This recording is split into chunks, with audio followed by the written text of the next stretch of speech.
Good evening, ladies and gentlemen. Welcome in to Wilmington Wildcats Weekly, brought to you by Breezer Construction Company here on the Christian Internet Sports Network, as we are getting set for the semifinals of Class 2A here from Wilmington tonight, as the Wilmington Wildcats will welcome in undefeated Maroa-Forsyth, as the Trojans will roll in after being at home for a while, from what I understand, as they'll be here on the road to take on the Cats. We are roughly 17 minutes or so away from opening kick here tonight, and we have some stuff to get to here on the pregame show. We'll go over some games from around the area as the night goes on, and we'll preview this one as well. But first and foremost, before we get to all of that, let's talk games from around the area as the night goes on, and we'll preview this one as well. But first and foremost, before we get to Lawrence all of that, Collision Center is now at 860 Easy Street in Braidwood. They accept all insurance companies, and as always, customer service is their top priority. Lawrence Collision Center is now at 860 Easy Street in Braidwood. They accept all insurance companies, and as always, customer service is their top priority. Contact Lawrence Collision at 815-458-3300. Stop by online at lawrencecollision.com or visit in person at 860 Easy Street in Braidwood. Lawrence Collision Center is open from 8 a.m. to 5 p.m. Monday through Friday. Lawrence Collision Center.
Apologies, ladies and gentlemen. I'm working on a few things here as we get our pregame show underway.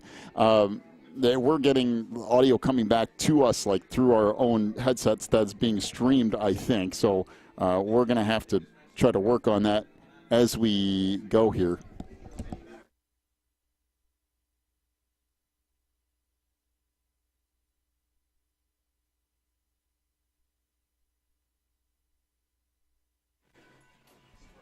So the Cats will be back here at home to get things underway here tonight. The winner of this game will advance to the state championship.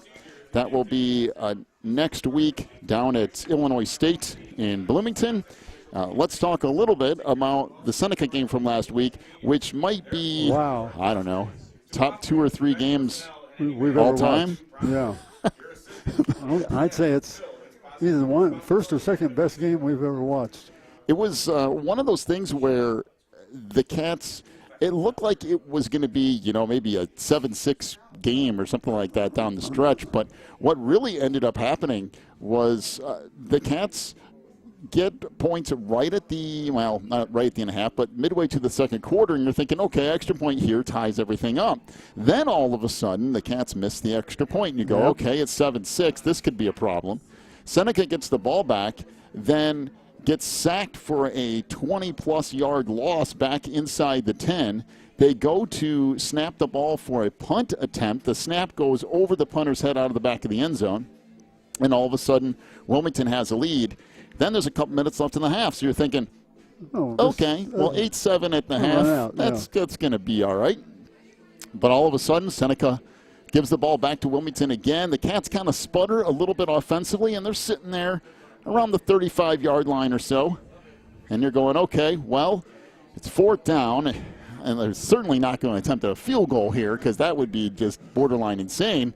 And then next thing you know, Reed Juster hits a 54-yard field goal, and we head into the half with an 11-7 lead for Wilmington. Then things in the second half, the Cats make 2 stops inside the 1-yard line, and one in the fourth quarter, one in overtime.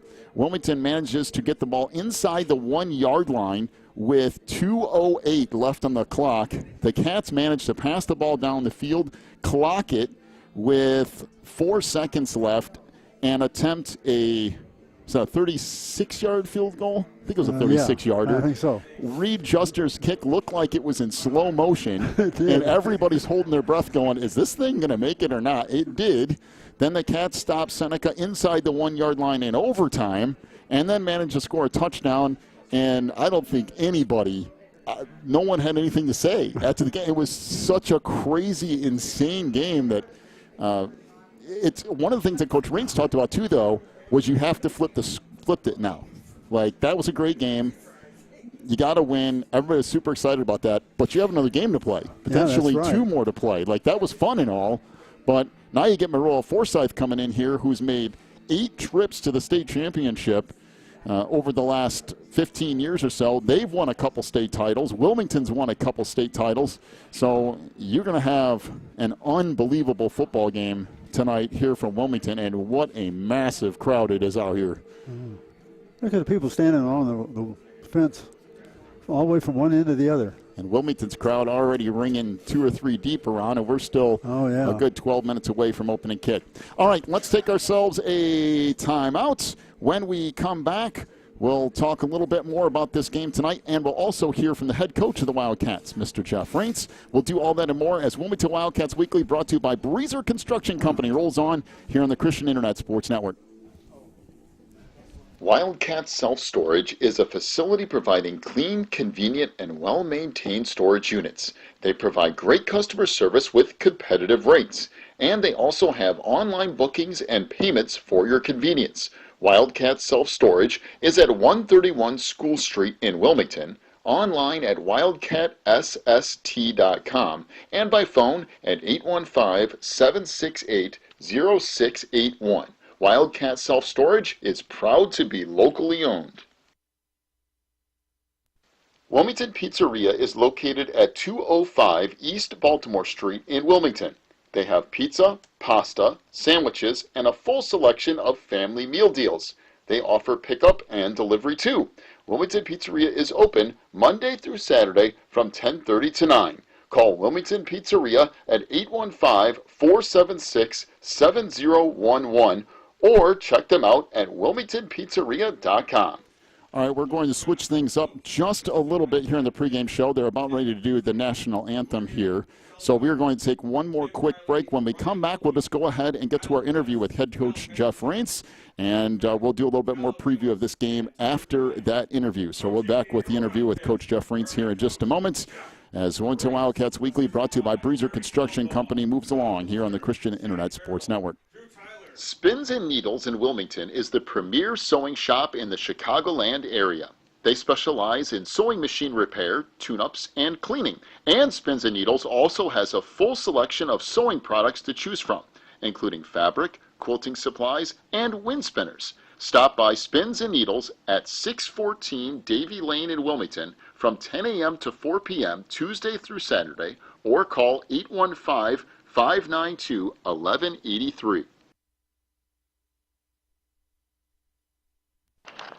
Welcome back once again here on Wilmington Wildcats Weekly, brought to you by Breezer Construction Company, and joined as always by the head coach of the Wildcats, Mr. Jeff Reitz. And Coach, there's not much other way to put this, but that was one of the greatest football games, just plain old high school football games I've ever watched, I think, from both sides not giving up and going down to the wire, and teams making defensive stands and field goals, and it was just about everything you possibly put into a game. No, yeah, I couldn't agree with you more. It's one of the best ones I've ever been a part of, and I'm just happy that we ended up on the right side of it. My heart goes out to Seneca's coach and their players. They fought hard too.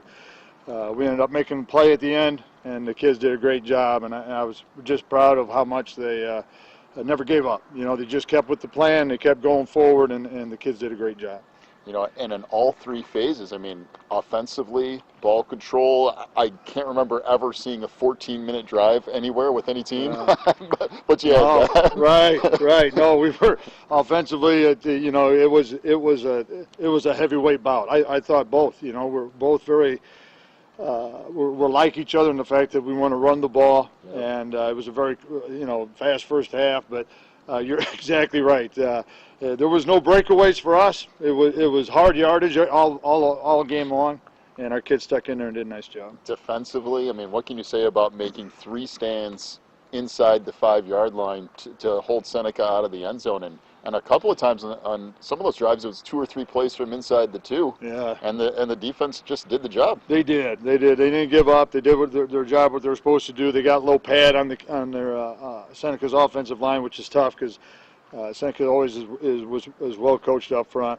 And the kids, like I keep coming back to it, John, but they just never gave up. They did their job. They did what they were supposed to do. And they believed. I mean, that's one thing that we talk about. If you're going to get through this playoffs, you got to believe in each other, and they did. And they picked each other up, and they did a great job.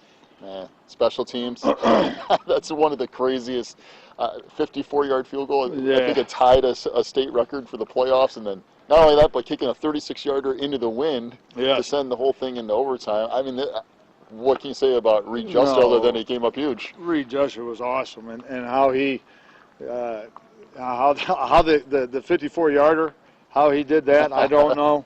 But I just believe that Reed believes, and he works so hard at it, and he's a special athlete and a special kid, and he came through in 2 tough situations and came through, doing a great job. Well, now you get a team that, pedigree-wise, holy cow, I mean, Maroa-Forsyth's been to the state championship, won it a couple of times, been in second place a bunch of times, with the same coach that's kind of run that program for a while. And I mean, you're talking about 2 teams who have been here before and had that experience of what it's like to be in the semifinals. Yeah, no, they have a great program. They spread you out. They're gonna give us a bunch of different sets, a bunch of different motions.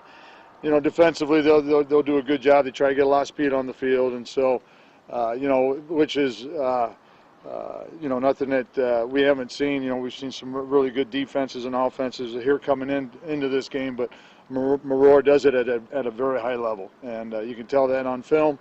But that's why they're in the semifinals. If you're in the semifinals, you're playing somebody that's good, and for us it happens to be Maroa, and it's going to be they're tough to get ready for, but by the same token, we've had a good week of practice and good week of preparation. Man, how nice it is. I know going on the road a couple times during the playoffs is tough, but to have that semifinal game at home and get that extra boost that the kids are going to have coming out and playing one of the handful of games that will be played in a high school stadium at the end of the year. No, and I couldn't agree with you more. It is a big night, and to be a semifinal and to be at home is special. Something our kids will remember. And hey, and after being on the road 2 straight weeks, our kids deserve to be at home, and so I'm glad they're getting that opportunity. And then lastly, here, where do you stand injury-wise? And it's good. We're waiting on Cade, with his ankle to see if he can. That would be more of a game time decision. If we can't, Luke Rink has shown at quarterback that he can do that for us, and defensively, I don't know. It's probably defensively we'll have to wait and see to see how he's doing there. And we'll have to turn to some guys, which is fine. Our kids have done a good job of practice during the week. We got some bumps and bruises, some typical other week 12 stuff, but overall, and everybody saw Cade limping off the field, and so we'll see where he's at, and we'll go from there. All right, Coach. Good luck tonight, and once again, we'll touch on postgame. All right, John. Sounds good, buddy.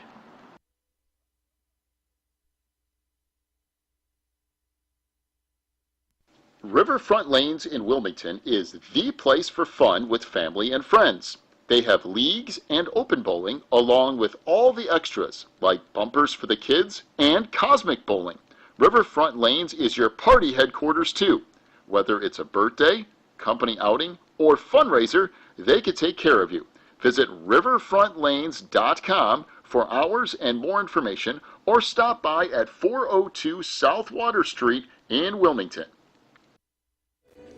Back here at Wilmington Wildcats Weekly, brought to you by Breezer Construction Company. Just about set for action tonight from Wilmington. 3 minutes and counting there on that clock. And boy, are there motorcycles tonight. It's the semifinals, and you can tell it. I mean, there's got to be, I don't know, 30 or 40 motorcycles, and they had to start rolling them in. Yeah, they're still coming. At the 4-minute mark. It's been a minute and a half, and they still have, I don't know, over half the line to go out there. Cats, by the way, tonight will be in their purple jerseys with white helmets and white pants. Maroa-Forsyth will be in their white uniforms here tonight. By the way, Maroa won the toss. They elected to receive. As, again, we await all of the motorcycles there in the end zone. Look how close they're packed in there. So Maroa-Forsyth tonight will be led by 5'7", 140-pound senior quarterback Caden Maurer. Now you go 5'7", 140 pounds. Let me tell you, this kid is lightning fast. So you have to catch him. He can throw the football. There are all kinds of weapons from Maroa-Forsyth, so this Wilmington defense is going to be tested tonight, no doubt. Well, the motorcycles continue to roll in. They're going to have to do 2 or 3 deep in the end zone to get them all in here. And I will tell you that there's a ton of people in that run through as well. Man, that's crazy. Wow. There have been a lot of motorcycles before, but boy, nothing like what's in the end zone right now. And man, is it loud. I have the headphones on, and it's loud in the headphones. Yeah, they had to go double, triple deep or whatever. There's a massive crowd here tonight, too. 2 or 3 deep along the fence line for the Cats. And there's some fans along the far side fence line from Maroa-Forsyth as well. Boy, if this atmosphere doesn't get you ready for semifinal football, I don't know what's going to get you ready. So here come the Cats down through that end zone. You can hear the motorcycles. There go the fireworks off in the distance. Your 2023 varsity Wildcats. As the Cats will take the field, we'll get set for football here tonight from Wilmington. This is the right way to do it by Maroa-Forsyth, too, by the way. Run out on the field at exactly the same time. That's a good deal. And celebrate with everyone what's going on in the semifinals tonight. Listen, you never take for granted being here, either team. And by the way, that's a lot. Maroa-Forsyth has been in the state championship 8 times. Wilmington's been there 3. So one team's going to go back again, but it's so hard to do. Oh, man. By the way, speaking of hard to do, Byron had a tough one today at Montini. Yeah, I'm kind of surprised. I thought Byron maybe would win that a little easier. They had to go on essentially a last-second drive. Well, not really a last-second drive, a fourth-quarter drive, and got into the end zone and ended up winning that game. But Montini had a shot down the stretch. Couldn't quite pull it off, though. And the Cats will get set to kick off here in just a moment. I'd say there's a lot of people. They're still trying to get all the motorcycles out of the end zone. Yeah, they're having trouble getting them all turned around and out. Might take a little while, quite frankly. How many do you think there were? Like 30 or 40? Or? I don't know. There were a lot of them out there, I'll tell you that much. So Maroa-Forsyth will get set to return here. The Cats will kick it off left to right. Of course, this 4:30 start time, a little weird. The Cats would like to have it at 7. Maroa would have liked to play it at like 1 or 2. They met in the middle, made it 4:30. And that's what it's going to be, almost right on the nose here as we get underway. Maybe a minute or so late. Well, everything's ready to roll. Referee's holding a hand up. Now here it comes. All right, so the Cats will kick off. What breeze there is tonight is blowing across the field from the press box across to the far side. It's not a huge amount of wind, but enough of a breeze that it could make a factor on a long field goal, say, a 54-yarder. This one returned from the 5, out across the 15 to the 20, out to the 31, 32-yard line goes the return for Maroa-Forsyth, and they'll get started there. That's LeBryant flag on the return for the Trojans. And Maroa-Forsyth will start 1st and 10, the ball at their own 31-yard line off this near side hash, as the Trojans working right to left to get things underway here tonight. As we said, led by Caden Maurer, the 5'7", 140-pound senior quarterback. Not a big kid, but man, is he fast. So 3 receivers bunched just off the far line. Now they run the back out to the near side. Run up the middle. That gets blown up for a loss. And Maurer will go back for a 2-yard loss. Back to the 30-yard line. They put it, I guess, out to near the 32. As the Wilmington interior defense ready for that. And it'll bring up 2nd and 12 for the Trojans. 2 receivers to the far side. 2 back over here to the near. Out of the shotgun again. It is Caden Maurer with Andre Harden in the backfield. Maurer drops back to pass, fires it deep down the far sideline. That is incomplete as it goes through the hands of Grant Smith. It looked like Ryan Kettman out there in coverage. Beautiful pass, by the way, from Maurer. Nice pass and good defense by Kettman. Kept right with him, and then he turned around at the right time to see the ball. A good defensive play. So 3rd and 12 from Maroa. Now here's where the Wilmington defensive line and those linebackers have to get home. You cannot leave Mr. Maurer a lot of time in the backfield, and you can't leave a huge hole in the middle either because he will definitely run it. 2 receivers to the far side, 2 back to the near. 3rd and 12 from the Maroa 30-yard line. Again, out of the shotgun, Maurer drops back, has all kinds of time, fires down the middle of the field. That is incomplete off the hands of Zane Giles. Well, it was a great effort. He almost had it. He had a hand on it for a while. Reed Juster back there in coverage. Again, that's close. Just not quite there. Thought he was going to get a one-handed catch there for a second. So the Trojans forced 3 and out by this Wilmington defense. Now let's see if the Wilmington can put that play into motion and run the ball and run the clock. There's so many people here tonight. They've even let people in the end zone. Oh, watch out.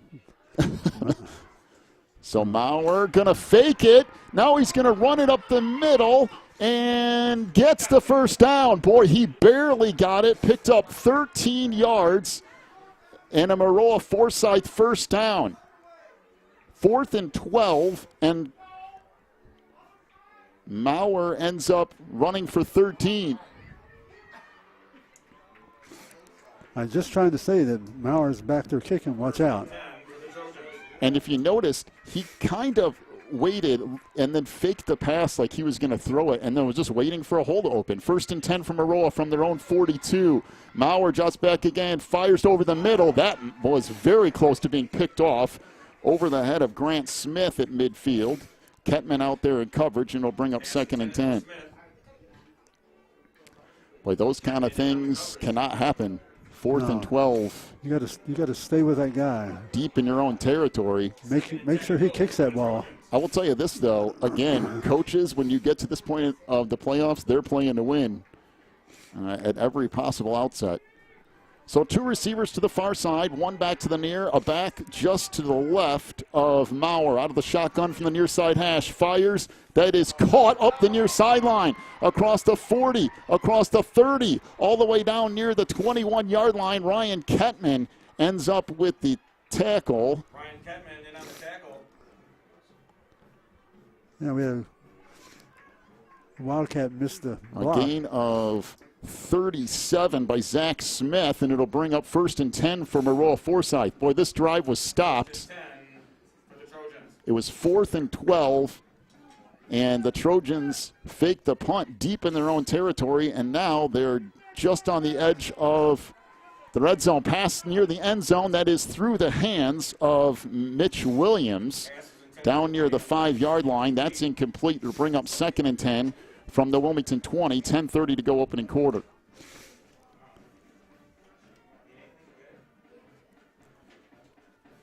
Boy, there have been opportunities on this first drive for Wilmington defensively, and they just haven't quite cashed in.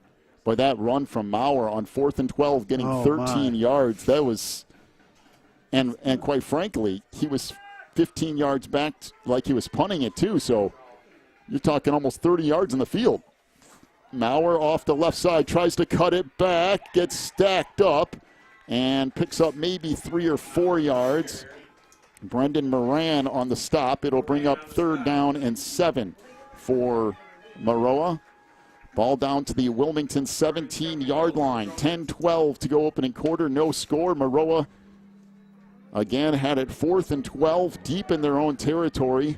Mauer faked a pass and then took off running, got 13 yards, connected on a couple of passes, and here we are. 3rd down and 7 from the Wilmington 17 from the near side hash. Mauer drops back to pass, looking into the end zone, fires deep down the sideline. It is incomplete as that ball hit the ground. Boy, that was a great diving attempt in the end zone by Braxton Mitchell, but he couldn't quite come up with it. Boy, that was, again, very close. You want to talk about just off. It was so close. I thought maybe for a while he had it completed. Well, somewhere along the line here, pressure's going to have to get to Mauer, although you don't really want him to run too much. You also don't want him to stand there in the pocket and just fire away. No. Trips receivers to the far side, one back to the near, 4th and 7. Maroa's already converted 1 4th down in this drive. 9:48 and counting here in this first quarter as the Trojans taking their time. Clock down to 6, now 5. Again, trips to the far side, one back to the near, and snap back to Mauer, drops back, and we have a timeout to the Trojans. So they will burn a timeout here. 9:45 to go opening quarter. We'll take a break, come back with this 4th down in just a moment on the Christian Internet Sports Network. Eaton & Schultz Insurance Group in Wilmington has earned the title of being a trusted choice agency. That means they can offer competitive prices, a large range of products, and unequaled support. Whether it's home, car, or life insurance, Eaton & Schultz can take care of it. Eaton & Schultz is open Monday through Thursday 9 to 5 and Friday 9 to 4:30 at 382 West Baltimore Street in Wilmington, or 24 hours a day at eatonandschultz.net. Eaton & Schultz Insurance Group, people serving people. 9:45 to go in the opening quarter. Maroa-Forsyth will have it 4th down and 7 from the Wilmington 17 out of this timeout, and we'll see what the Trojans end up doing. Here's the crazy part about this, though, is if a pass is open, Mauer can make the pass. If a pass isn't there, he can run and he can pick up a 1st down. So, and if worse comes to worse, he can kick it. You want to talk about a double threat. I mean, he can, triple threat, I guess. Yeah, because he is a kicker, too. Trips receivers to the far side, one back to the near from the near side hash. 9:45 to go in the first. Mauer drops back on 4th and 7. Looks over the middle of the field, fires. That's caught, and it's going to go for a touchdown. Touchdown, Maroa. That's caught by Braxton Mitchell, and the Trojans strike first as they lead it 6-0 with 9:40 to go in the opening quarter. And again, a drive that should have been 3 and out. And the Cats gave up 13 on 4th and 12 off a fake punt. And just like that, the Trojans go straight down the field and make it 6-0 pending the extra point here. Mauer will hold for this. And Noah Luther, junior kicker here for Maroa, will attempt this extra point. Good snap, good hold. The kick is good inside that right upright. The Trojans lead at 7-0, 9:40 to go opening quarter. Take a break, come back with semifinal football after this on the Christian Internet Sports Network. The Wilmington Chamber of Commerce at wilmingtonilchamber.org represents Wilmington businesses in many ways, including Employees of the Month, job postings, a full directory, an event listing, and more. They are also proud to announce their very first office location at 616 Davie Lane. WilmingtonILChamber.org is the source for all things business related in Wilmington. The attorneys and staff at Odekirk, Allred & Rhodes are here to help during your most stressful legal situations, including criminal cases, divorce, custody, personal injury, and more. Odekirk, Allred & Rhodes will be with you every step of the way with aggressive representation that results in positive outcomes. Call 815-306-4864, visit online at odekirklaw.com, or stop by any one of their locations in Joliet, Manteno, Morris, or Wilmington today. So the Trojans will get set to kick it off right to left from the 40. How do you like this? Caden Mauer's also on the kickoff team. The kid plays every down of every game. He does everything except hike the ball. He has to be behind the kids to hike, or he'd probably be doing that too. So here's the onside kick. It's going to go out of bounds. And the Cats will have the ball at their own 48 as that skipped out of bounds. And pretty good plan from Maroa, though. They had their 2 kickers lined up on either side. And, yes, they do have 2 listed as just kickers, Noah Luther and Logan Klein. Noah Luther set it up like he was going to kick it off, took a fake step forward, and then Logan Klein came up and kicked it on the near side, and it skipped out of bounds at the 48 of Wilmington. Now they're having a conversation with Coach Reitz over here on the near side, but I think Wilmington will go ahead and just take the result of this, which would be all the way down to the 47 of Maroa-Forsyth. Well, and here's where, if you're the Cats, you really have to hang on to the ball and answer because, you know, we knew coming in you're not keeping Maroa-Forsyth scoreless. You're going to have to score some points tonight. My thoughts were, you know, if you give them 21, 24 points, that would be pretty legitimate. And they've already got 7, so I might be way underestimating that. This is Kettman off the left side. Has a big hole. Ryan Kettman breaks free. There he goes.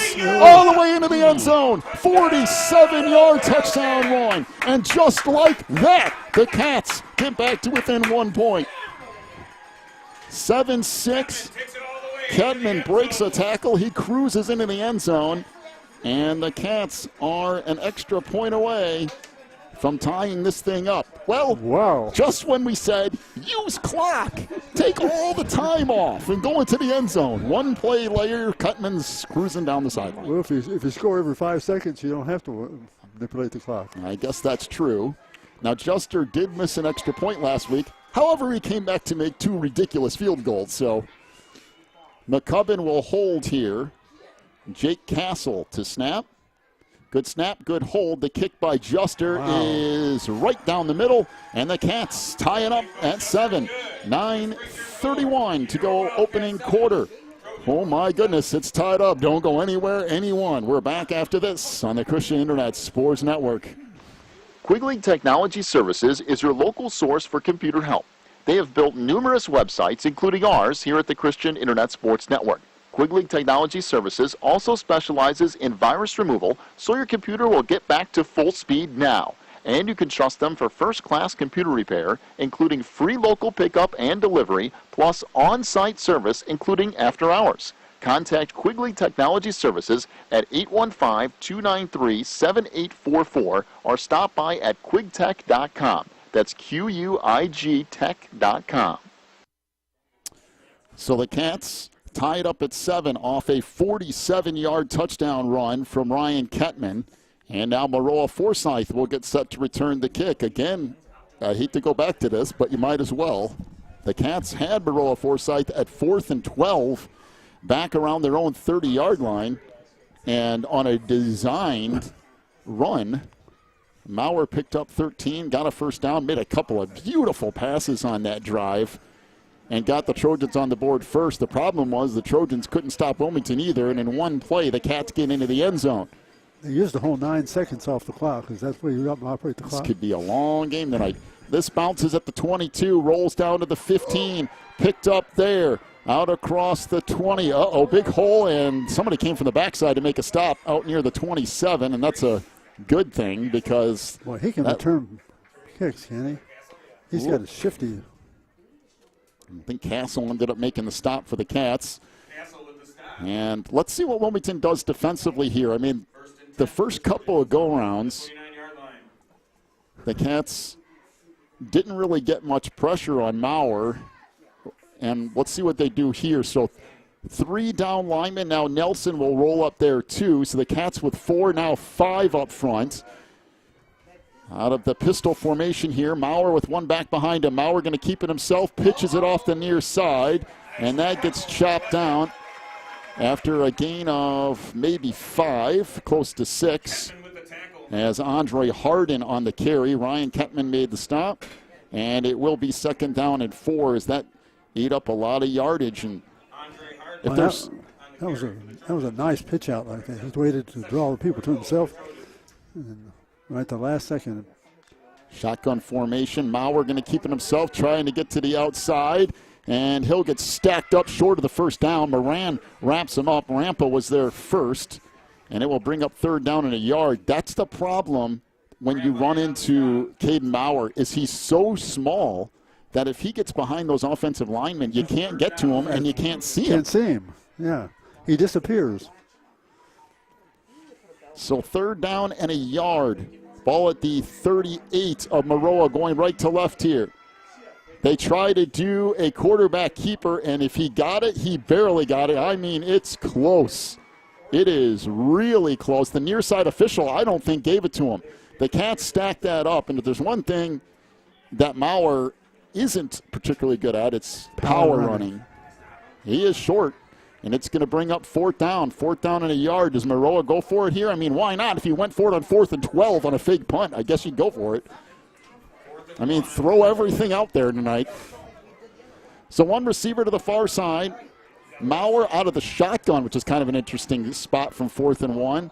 Maurer going to keep it himself, and he will get it, but not by much. Got, I think, 2 yards. And it will be a Trojan first down. Maurer gained 2 yards. He'll have to come out of the game for 1 play, which means Ryan Shepard, the 5'9", 162-pound sophomore, will come in, but only for 1 play. Maurer, this might be the only play he gets off all night, and that's because his helmet got knocked off.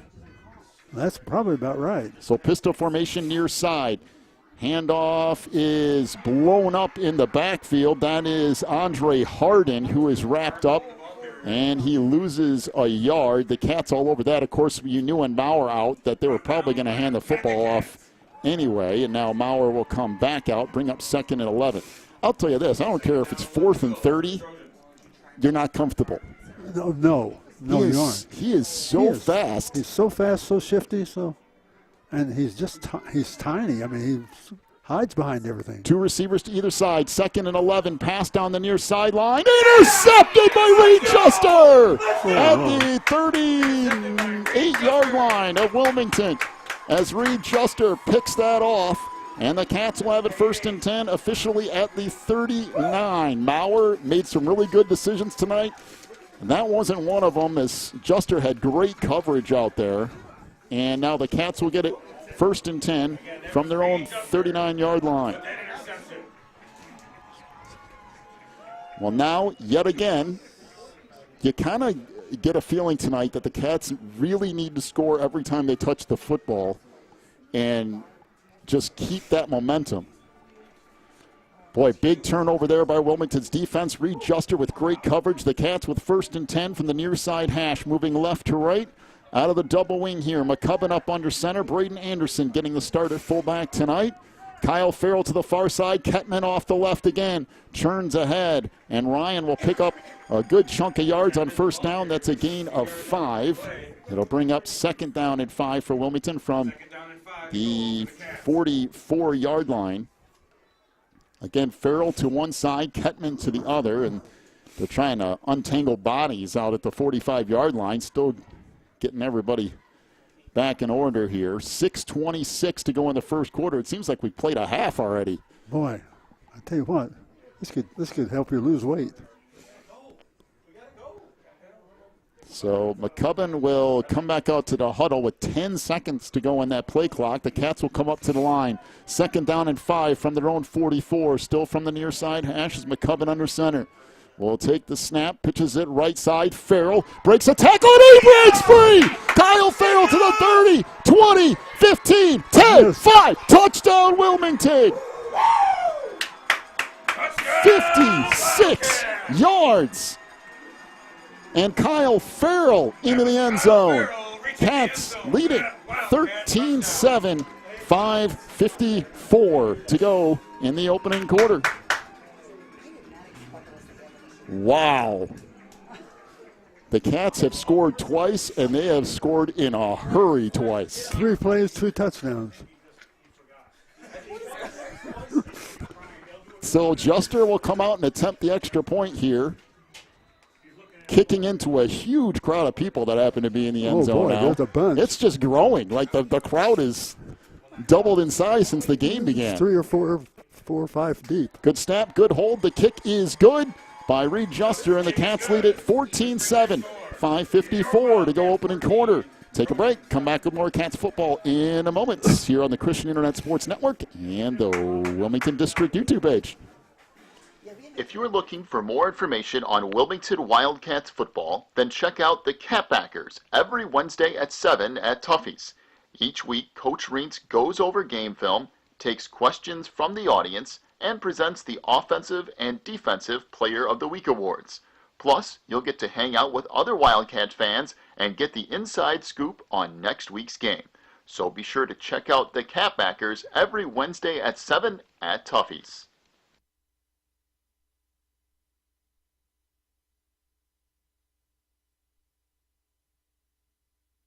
Teresa's Family Styling Salon in Wilmington is an all-ages salon that will style your hair for that special look. They offer cuts, perms, and coloring for any fashion.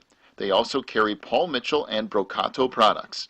Teresa's Family Styling Salon is located in the Southgate Plaza in Wilmington, and you can call for an appointment at 815-476-1955.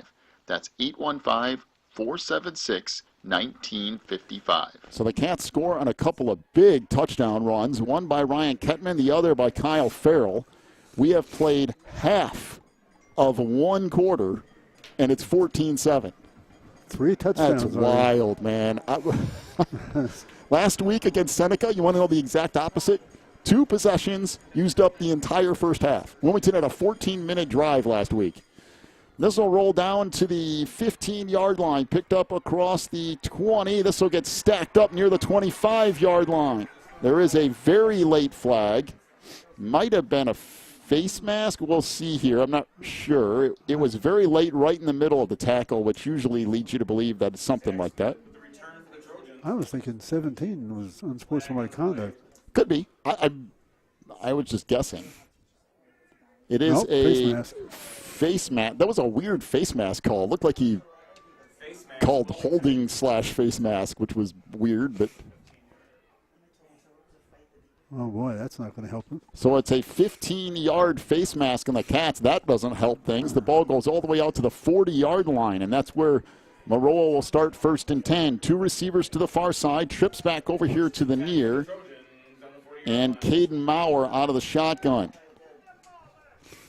You got to get your eyes on that guy. He'll be gone before you know it. Braxton Mitchell in motion to the far side. Maurer chops back, sets up a screen. Pass dropped. And it was right there in the hands of Zach Smith, and it was set up not for necessarily a huge game, but they could have easily gotten 5 yards or so. But that pass dropped, and it'll bring up 2nd and 10. That's a great play call, by the way. I'll tell you this, head coach Josh Justice from Maroa-Forsyth, you don't go to 8 state championship games unless you know what's going on. Trips receivers to the near side, 2 to the far. Maurer drops back, fires down the far sideline. That is knocked away incomplete. Great coverage by Kyle Farrell back there. And it will bring up 3rd down, 3rd and 10. Boy, that pass heaved a country mile. Zach Smith was right there, but so was Farrell. And now 3rd down and 10 for Maroa. From the near side hash of the 40-yard line, they're working right to left. Boy, Farrell was right step by step with him. I feel like you can't even take a breath in this game. There's something constantly happening. Trips receivers to the far side, 1 back to the near, 3rd and 10. Maurer drops back, pressured by Allgood, fires over the middle, almost intercepted. Kyle Farrell was right there, stepped in front of Zane Giles. And now Maroa's going to have to punt it away on 4th and 10 with 5:32 to go in the opening quarter. At least we assume they're going to punt it. Maroa looks like they might go for it. I wouldn't blame them, honestly. As easily as Wilmington has scored the first couple of drives, it looks like he's at punt formation, but also could run a play here. So 4th and 10, Maurer going to punt it away, maybe. 2 receivers to either side. And Maurer will actually kick it this time. Beautiful punt. And this will bounce inside the 10 all the way down, or right at the 10, excuse me. And that's where it will be down. The Cats will start deep in their own territory. That's a beautiful kick. What in this game can Maurer not do? He can punt the football. He can run the football. He can throw it. He plays defense. He plays special teams. He's just an all-purpose guy. So the Cats will have it 1st and 10 from their own 11-yard line, working left to right from the far side hash. 5:21 to go opening quarter. You know, normally we would say the Cats, it's a ball control thing. It's working clock. It's getting a few yards here, a few yards there. But Wilmington has scored so fast that they've hardly run any plays. Let's see if Maroa changes something up defensively here. They got 5 down linemen. The Cats will face 1st and 10 from their own 11 out of the double wing. This is Kettman off the left side. Cuts it back, gets shoved ahead, and it's a good gain on 1st down. That's going to be close to 5. And Moran will roll into the lineup here, replacing Juster at that tight end spot. 5 it is. Well, I'm going to tell you right now, if you give the Cats 4 or 5 yards of carry tonight, it's going to be a very long night. Yep. Because Wilmington will take 5 yards of carry every down for the rest of the night. Yep, they certainly will do that. 4:50 and counting. It's taken the Cats just a handful of plays to score 2 touchdowns. And here they go again. 2nd down and 5 from their own 16-yard line from the far side hash. Kettman again off the left side, cuts it ahead, and we have somebody blew the play dead, and Kettman was going to go for a touch. No one's even down. What was it blown dead for? Play was blown dead.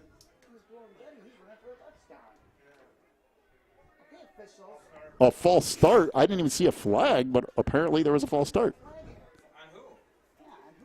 So the far side, the chain gang doesn't even know Where do they set up now? I don't think anybody threw a flag, did they? So it'll be 2nd and 10, ball all the way back to the original, almost the original line of scrimmage, just inside the 12. 2nd and 10 to go for the Cats. That was weird. Wow, that was terrible. That would have been touchdown number 3. It would have. I mean, maybe there was a flag. I didn't see one, but out of the far side hash again. This is Farrell trying to cut it up the right side, and not a whole lot going on there. Pick up a handful of yards, and it'll bring up 3rd down and along 6, almost 7. And 3rd down and 7 to go. but again, those kind of things for Wilmington are what you have to stay away from. Penalties will bring stuff to a halt. Well, it'll bring up 3rd down and 7. The Cats scored quickly on their first 2 possessions. Now, Maroa has slowed them down here with the aid of a penalty. I think Kettman would have scored another touchdown if it would have been with a penalty. They accept anything right now to get Wilmington slowed down. 3rd and 7. Underneath it comes Farrell trying to get to the outside, across the 20, 25, all the way out near the 28-yard line as Kyle Farrell will pick up 14 yards and a Wildcat self-storage 1st down. Boy, he got out here in a hurry and got around the edge. Yeah, that must have been the guys trying to chase him down before. Almost the same speed as Farrell. He was cutting across, of course. Headed him off at the pass. Nice job by Farrell. Well, I want to make sure we welcome in everybody watching from around the country tonight. We've heard Florida, South Carolina, Missouri, Arizona, the Breezer Christmas party up at Gibson's. There's all kinds of people everywhere tuned in tonight, both on the audio stream and on the video stream as well. Underneath it comes, this is, I believe that's Farrell again, across the 35, out near the 36-yard line on that carry, as Kyle will pick up a huge chunk of yards, give him 8, and it'll set up 2nd and a short 2 for Wilmington.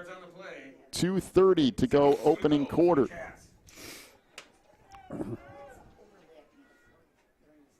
Boy, you can see how dangerous that Trojan offense is. Oh, boy. Quite easily the most high-powered as far as passing game goes of what Wilmington has seen this year. We've seen some passing games that were decent, but not with the dual threat, that's for sure. Yeah, because you've got to keep your eye on him. He can do either one. 2nd and 2. This comes right side. Farrell almost broke free again. As Kyle Farrell will pick up a good 6 yards, enough for a Wildcat self-storage first down. I'll tell you this much, Mr. Cutman better be very careful on the near side because that could have easily been a false start. Leaning forward just before that snap. Ooh, you saw him yourself, huh? Yeah, it was very close. And that might have been what the false start was before, too, because there have been a couple of times he's been really close off this near side. So after that Wildcat self-storage first down, Cats will have it 1st and 10 from their own 43. Near side hash again, working left to right. Pitch comes to Farrell. Cuts it back across the 45, out near the 48-yard line. Stop made by, guess who, Mr. Maurer, and it'll be a gain of 4 yards. It'll set up 2nd and 6 for the Cats at their own 47-yard line. 1:10 to go in the first. All the excitement sort of muted a little bit here. Yeah, we're actually using time off the clock. So the Cats, again, will use every second that they can off this play clock every single time. And you can tell Maroa not necessarily used to that. They're used to being up-tempo offensively. Now, I'm sure they played teams that have tried to slow it down, but 2nd down and 6 for the Cats from their own 47-yard line. Again, out of the double wing. McCubbin up under center here. As McCubbin will pitch it left side to Kettman across midfield. He smashes ahead, close to another first down. Right, maybe just shy, depending on where they spot it. It'll be a gain of 6 yards nonetheless. And it's, I don't know, they might have to measure this. I'm literally standing right on the yard line that it's supposed to be, and they're going to give him a first down. I'll be really honest, I'm not sure it is. But it's within an inch, either way. I think they gave him a favorable spot, for one thing. I think so, too. All right, that'll bring us to the end of the first quarter. Wow. There was all kinds of action in quarter number 1. The Cats lead at 14-7 over Maroa-Forsyth. We'll take a break, come back for the second quarter of the 2A semifinals in just a moment here on the Christian Internet Sports Network. Pro Real Estate is a family-owned business established in 1983. Its staff and sales agents work in all areas of real estate sales, from first-time homebuyers to experienced investors. Located at 506 South Water Street in Wilmington, clients are welcome to stop by to discuss their real estate needs or visit our website at pro-homes.net. For a private consultation, contact us at 815-476-7916. Breezer Construction Company is a proud supporter of Wilmington Wildcats football on the Christian Internet Sports Network. For over 40 years, Breezer Construction Company has led the way in providing quality construction to the industrial, utility, and pipeline industries. For more information on Breezer Construction Company, go to breezerconstruction.com. That's breezerconstruction.com. Or call 815-521-0900. Start of quarter number 2. The Cats will have the ball 1st and 10 from the 47-yard line of Maroa-Forsyth. Far side hash mark working right to left here as McCubbin will bring everybody up to the line here in just a moment. Of course, that offensive line for the Cats, Andy Dito is the center here tonight. Juster, along with Brendan Moran and Joey Cortez, will rotate around on that tight end spot. Pitch comes back to Farrell inside the 45. Farrell down near the 44. Pretty good job by the Trojan defense that time around, holding the Cats to 3, close to 4 yards. Again, up front for Wilmington, Zach Olin, Joe Allgood, Brody Benson, Ederman. That line has done their job so far tonight, that's for sure. They certainly have. 11:25 and counting here in the first half. The Cats lead at 14-7. Everything started off a crazy pace for the first half of the first quarter, but has now settled down a little bit here. This is Farrell off the right side, trying to pick his way forward inside the 40, down near the 39. Will pick up 3 more, maybe 4 by the time they mark it, and it'll bring up 3rd down and 2 for the Cats. 11 minutes and counting.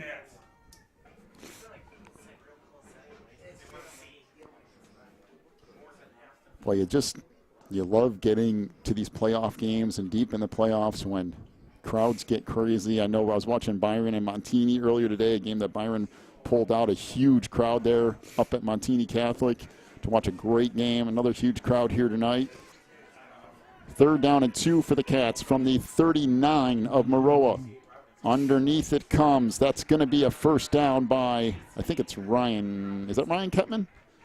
Picked up about 3 yards. I've got to untangle all the bodies again. There's like a mass of people down to the 36-yard line. That is enough for a Wildcat self-storage first down. So again, down to the 36. Now this is the kind of drive that Wilmington wants. When they played Seneca last week, the Cats had a 14-minute drive. Yes, more than 1 quarter of football. That was a classic drive that time. I think that's the first time I've ever seen 2 drives take up the entire first half except for 3 minutes. Seneca had it for, I want to say, 8 minutes or something like that, or 7 or something. They did. Underneath again, it comes on the counter. This is Kettman. That was kind of started a little bit weird to begin with, and it'll only pick up a couple of yards as the Trojans just throw everybody inside there. Bring up 2nd down and a short 8 here. 9:40 and counting here in this first half. I think where they're at now, this is 4-down territory regardless. I would think so. I mean, field goal, this is, I mean, as much as the 54-yarder was great and all, if they're close, I would think they would go for it if it ended up being there. 2nd down and a short 8 from the 34 of Maroa on the far side. McCubbin up under center out of the double wing. This is Farrell, and he'll get stacked up. Not a lot there. Got maybe a yard, and now the Trojan defense made a couple of adjustments and starting to hold the Cats up a little bit here. It'll bring up 3rd down and 6. So you got to wonder, you know, in your mind here, you got to wonder, does Barry go into the playbook and call some sort of play-action pass, or do we just stick to the ground? I wondered if he was going to bring that out. I mean, quite obviously, McCubbin is capable of doing that. Went on the 2-minute drive last week, passing the football. So 3rd down and 6. The Cats really need 3 or 4 yards here to make it manageable on 4th down. Out of the double wing again. This is Farrell off the right side. Cuts it back, runs over a defender, and he will get down inside the 30 to the 29. He'll pick up 3, maybe 4, might be down to the 28. The Cats will face 4th down and 2 from the 28 of Maroa. Now, this definitely is go-for-it territory, because even if the Cats don't get it here, you have moved Maroa deep into their own territory. And the Cats taking all kinds of time. Are they going to – I was thinking they're going to use a timeout or something here, but McCubbin will head out. 4th down and 2. This is a huge play on both sides. Boy, they're going to cut this close, aren't they? I mean, a huge play on both sides. 4th down and 2 from the 28. Out of the double wing again. This is Farrell off the right side. I don't know. It's going to be very close. Depends on the spot. I think the far side official has it marked as a first down, but I don't know. I guess we'll find out momentarily. That is not a great spot. It definitely wasn't the spot that the ref ran out there at initially. No, this guy over here, he had it up there probably maybe close to a yard. Well, you know, you hate to really overstate some things, but this is absolutely huge on both sides. So we'll see. My gut is that they're a little short, but we'll see.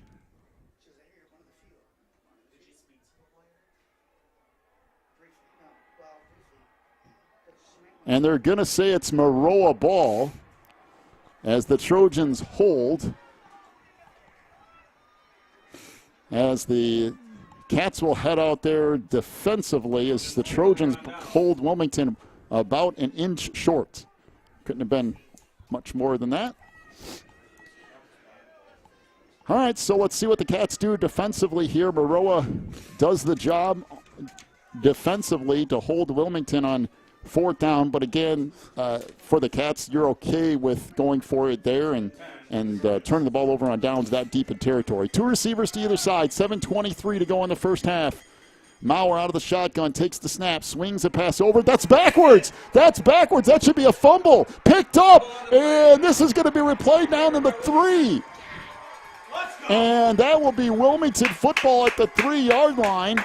Maroa-Forsyth saying no, but neither of the side officials. This absolutely has to be a fumble. The backside official cannot overrule that because he isn't in line for it. So the backwards pass for Maroa is dropped, and the Cats are set up at the 4-yard line of the Trojans with 7:12 to go in the half. They tried a little swing pass to the running back, basically a screen, and it was close, but I believe it was backwards. Oh, yeah, I think it was too. Boy, give the Cats credit there for jumping on the football and picking it up. Yeah. Was that Oland? I had forgotten they could. I think it was Oland who picked it up, but it indicates the Cats first and goal from the 4. Out of the double wing again. Pitch comes back to Farrell. Inside the 3, down to the 2, maybe to the 1. Boy, good job by that Trojan defense chopping down Farrell. And it'll bring up second and goal. The ball looks like it's just outside the 1. So a gain of 2, close to 3 for Farrell. 6:50 and counting here in the first half. Wildcats need to punch this in. So Wilmington knocking on the door. 6:38 to go in the half. Ball right in the middle of the field. Second down and goal just outside the 1. The Cats moving right to left here. Pitch back to Farrell. He's going to score off the right side. Kyle Farrell into the end zone for a 1-yard touchdown run. And the Cats now lead it 20-7 with 6:28 to go here in the opening half. Wow, that was a huge turnover for the Trojans. That's the one thing when he's trying to do a lot of trickery things. Sometimes it's easy to turn the ball over too. Yeah, it was.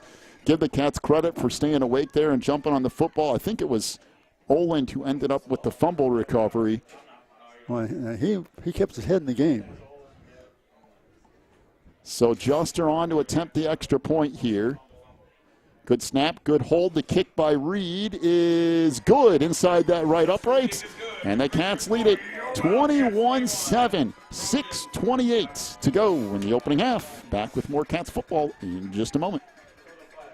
Warren's Collision Center is now at 860 Easy Street in Braidwood. They accept all insurance companies, and as always, customer service is their top priority.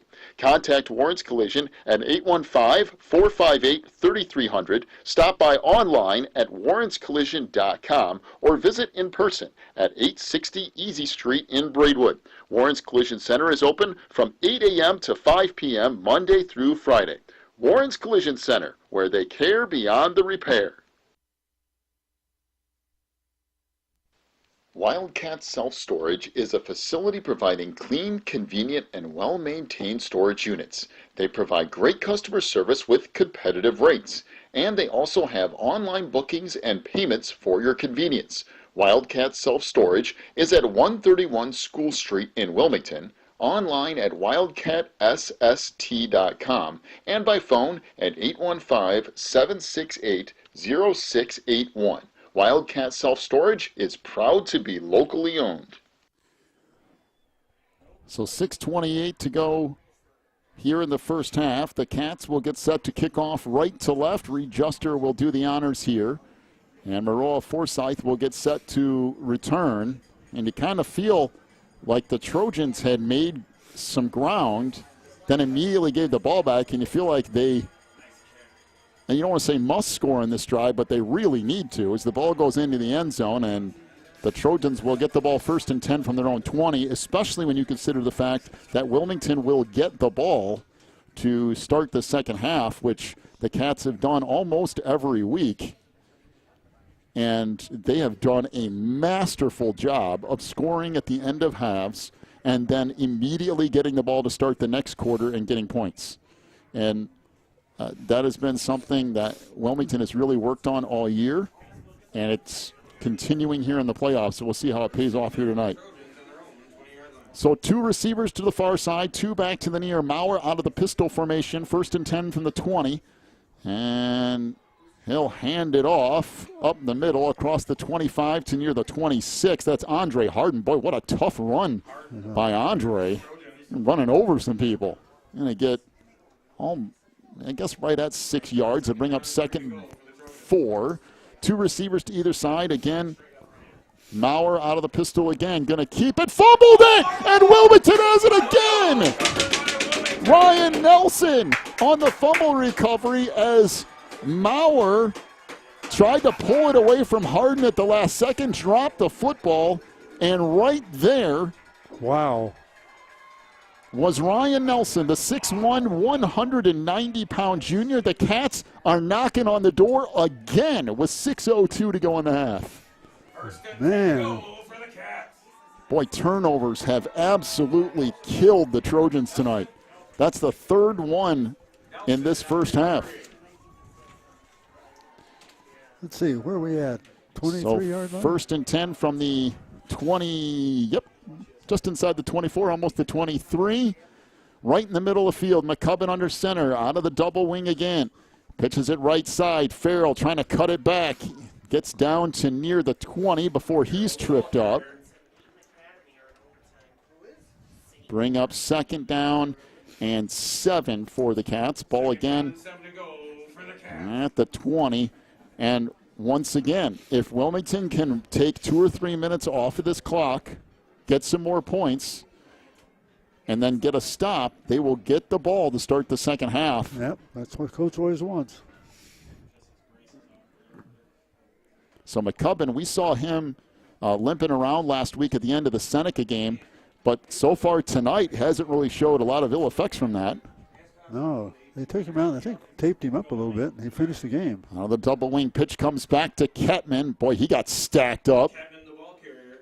Gets a couple of yards. That's about it. I'll tell you this, Maroa-Forsyth's defense has gotten a lot tougher in this second quarter. Boy, they sure have. They were giving up nothing, man. They'll bring up 3rd down and 5. Ball at the 18-yard line of Maroa, and that's a pretty strong line they've got there. I still feel like if the Cats get it to 4th and 2 or 4th and 1, you go for it and don't kick a field goal. But you are in the area of the field where Wilmington could potentially kick a field goal for sure. I mean, this is definitely within Juster's range. But they're running out of time. Down to 6 seconds. 5. McCubbin will come up to the line. 3, 2, 1, and they'll snap it. Pitch comes left side. Kettman has a fairly big hole. Gets down inside the 15, near the 14-yard line. And that's going to be close to a first down, but I don't think he quite got there. It'll bring up 4th and a yard, so a gain of 4 for Kettman. And I will go, I mean, you've gone to Farrell repeatedly in these situations. But let's see, boy, could Maroa come up with another big 4th down stop. They really need one if they want to hang around. 3:45 to go in the first half. Again, 4th and a yard from the 14-yard line, Maroa. McCubbin's just going to keep it himself, and he easily gets it.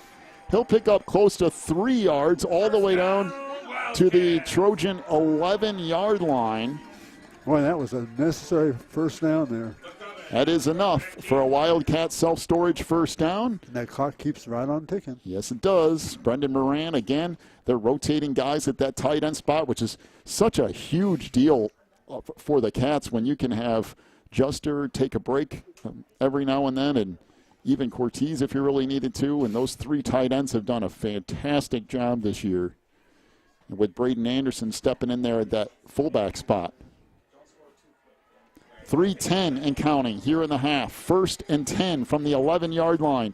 Pitch comes left side. Kettman tries to cut it back all the way down near the 6. So a good chunk of yardage there on 1st down running off that left side.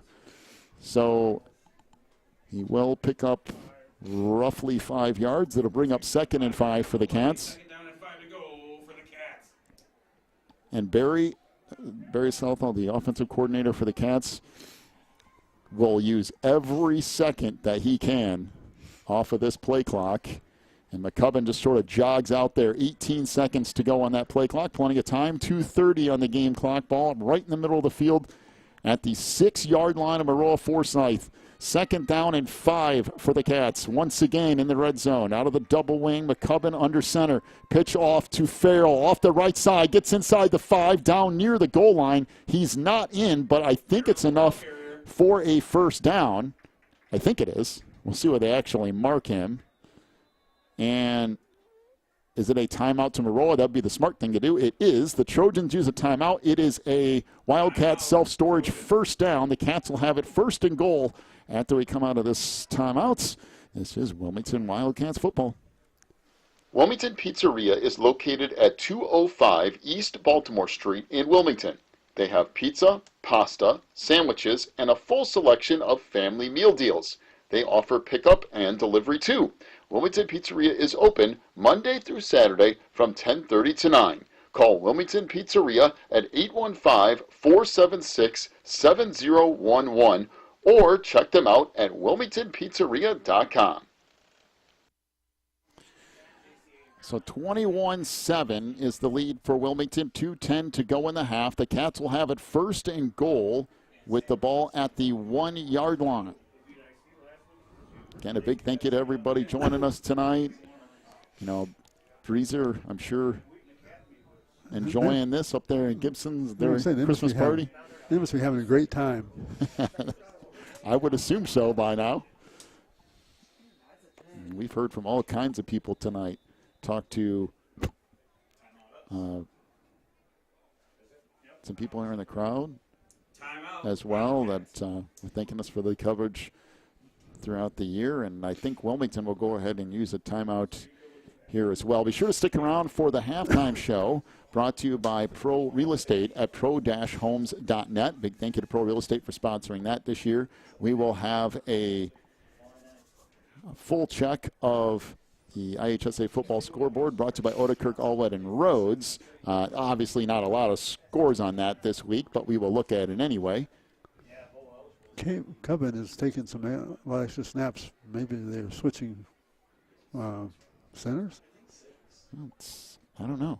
Could be. Dito was taking some snaps, and now they've rotated him out, and it looks like Logan Van Dyne was snapping the ball there. So yep, it was Logan Van Dyne. Yeah, because Andy's coming out of the game. So I'm not really sure. It doesn't look like anything too crazy serious, but they're going to come over here and tape him up or something. So keep an eye on that, because changing centers in the middle of a semifinal game isn't an easy thing to do. No, it's not. So 1st and goal from the 1-yard line. Biggest thing here is a clean snap. Go out of the double wing here, and this is McCubbin, I think, keeping it himself. And Cade McCubbin is in for the touchdown, and the Cats lead it 27-7 with 2:05 to go in the opening half, as the Cats will bring on Reed Juster for the extra point attempt. And by the way, what's really big about that is if the Cats can stop Maroa-Forsyth, they get the ball to start the 3rd quarter too. And there is a flag thrown in the end zone, and that almost has to be on Maroa-Forsyth. That was thrown right in the middle of all of their players. So I don't know if somebody said something.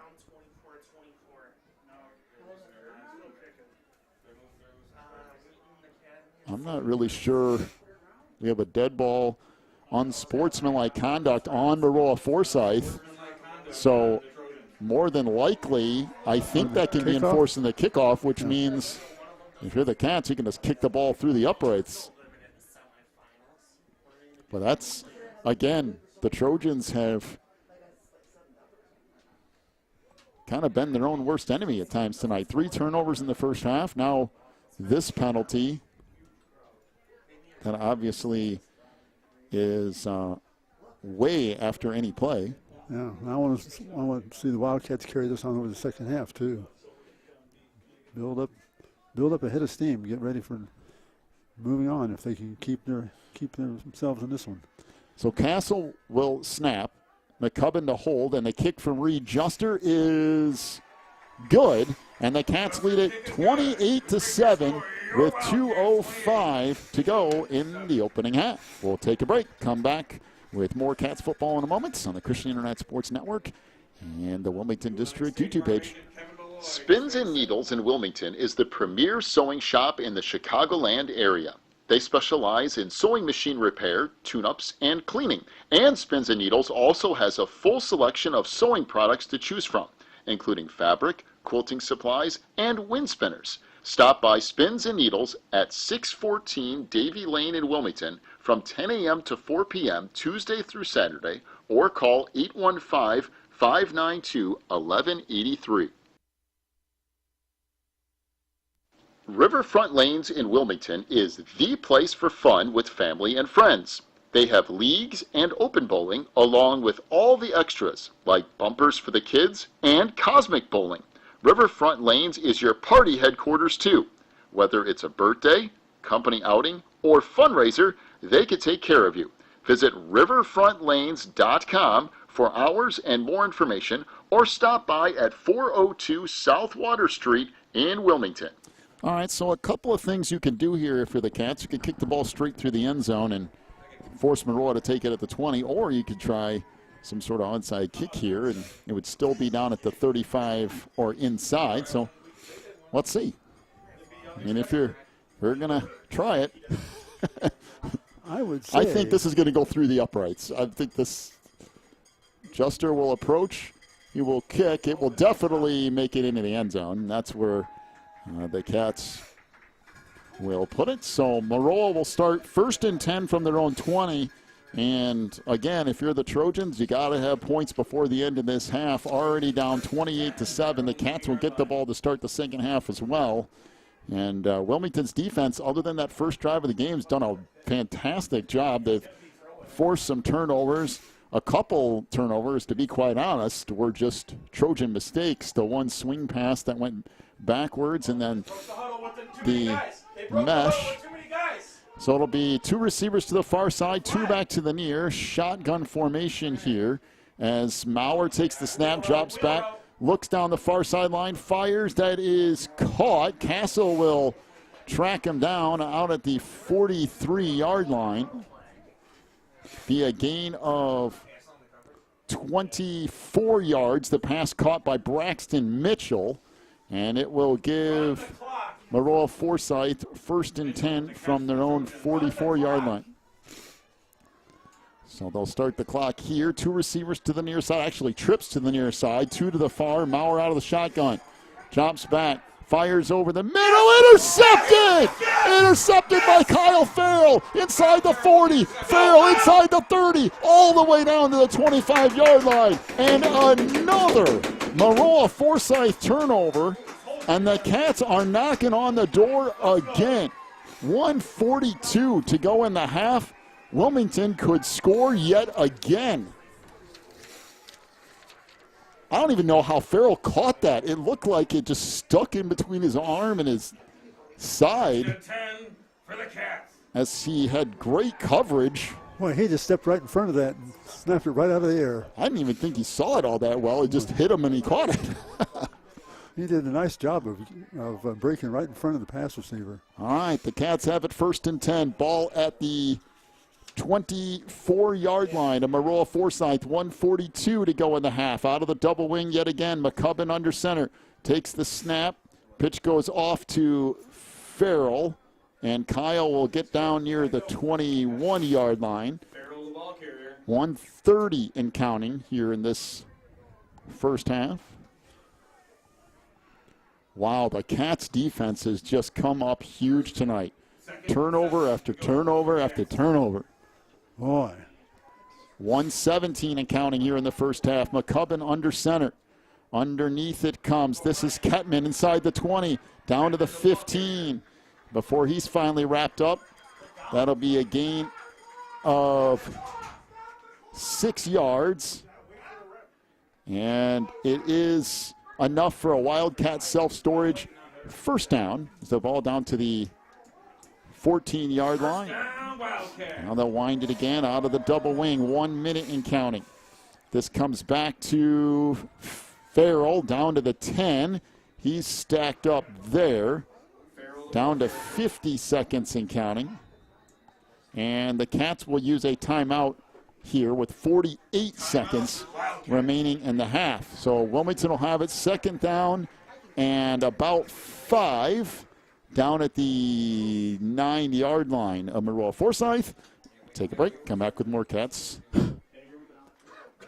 football in just a moment. How many yards did he get? Eaton and Schultz Insurance Group in Wilmington has earned the title of being a trusted choice agency. That means they can offer competitive prices, a large range of products, and unequaled support. Whether it's home, car, or life insurance, Eaton and Schultz can take care of it. Eaton and Schultz is open Monday through Thursday 9 to 5 and Friday 9 to 4:30 at 382 West Baltimore Street in Wilmington, or 24 hours a day at eatonandschultz.net. Eaton and Schultz Insurance Group. People serving people. Again, be sure to stick around for the halftime show brought to you by Pro Real Estate at pro-homes.net. We will have a full check of your first half stats. We will take a look at the IHSA football scoreboard brought to you by Odekirk All Red and Roads. And we'll get you set for the second half as well. A second half that will see Wilmington get the football. And they have been stacking scores here in the second quarter. They lead 28-7 with 48 seconds remaining here in this first half. Again, out of the double wing, McCubbin under center. And this is Farrell inside the 5. Farrell down near the goal line. They're going to say he's short, I think. That'll be a gain of 8 yards. And it's enough for a Wildcat self-storage first down. The Cats down to the goal line. And now we have a penalty marker down. And let's see who this is on. It is offsides on the Trojans.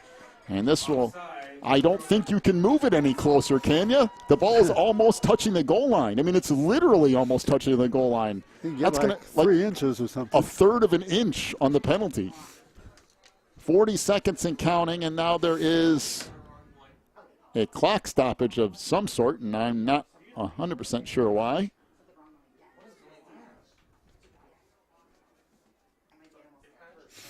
So the ball is literally, the nose is almost touching the goal line. It'll be first and goal from the 1. Now they'll come over and talk to Coach Reitz. Not exactly sure what happened there, but if you're the Cats. This guy's going to talk to the other coach over there. I'll tell you this, if you're the Cats, I would let that whole clock run down before I snap to try to score a touchdown. Let's see, they got 25 seconds. Let's see. So they're wanting the clock reset here to 43 seconds. I mean, isn't it supposed to be a running clock anyway? That's what Coach Reitz is asking. It wasn't this clock supposed to run? But apparently. Yeah, it should have been. I don't. Because he got a nice gain, came down to bless. They're going to run the clock. Well, I guess, okay. Well, if the Cats can, I just take every single second off that clock that I can. Down to 18 seconds in the play clock. It's first and goal from the 1. Matter of fact, just run it all the way down and use a timeout, really. Yeah, that would be the thing to do. The Cats will bring everybody up to the line. McCubbin under center, going to keep it himself, and Cade gets shoved into the end zone, and the Cats score again. Wilmington now leads it 34-7 with 19 seconds to go in this first half. As All of this pending the extra point, of course. Wow, has Wilmington just turned it on in the second quarter. Turnovers, touchdowns. 19 seconds left in the half. And Juster on to attempt the extra point here.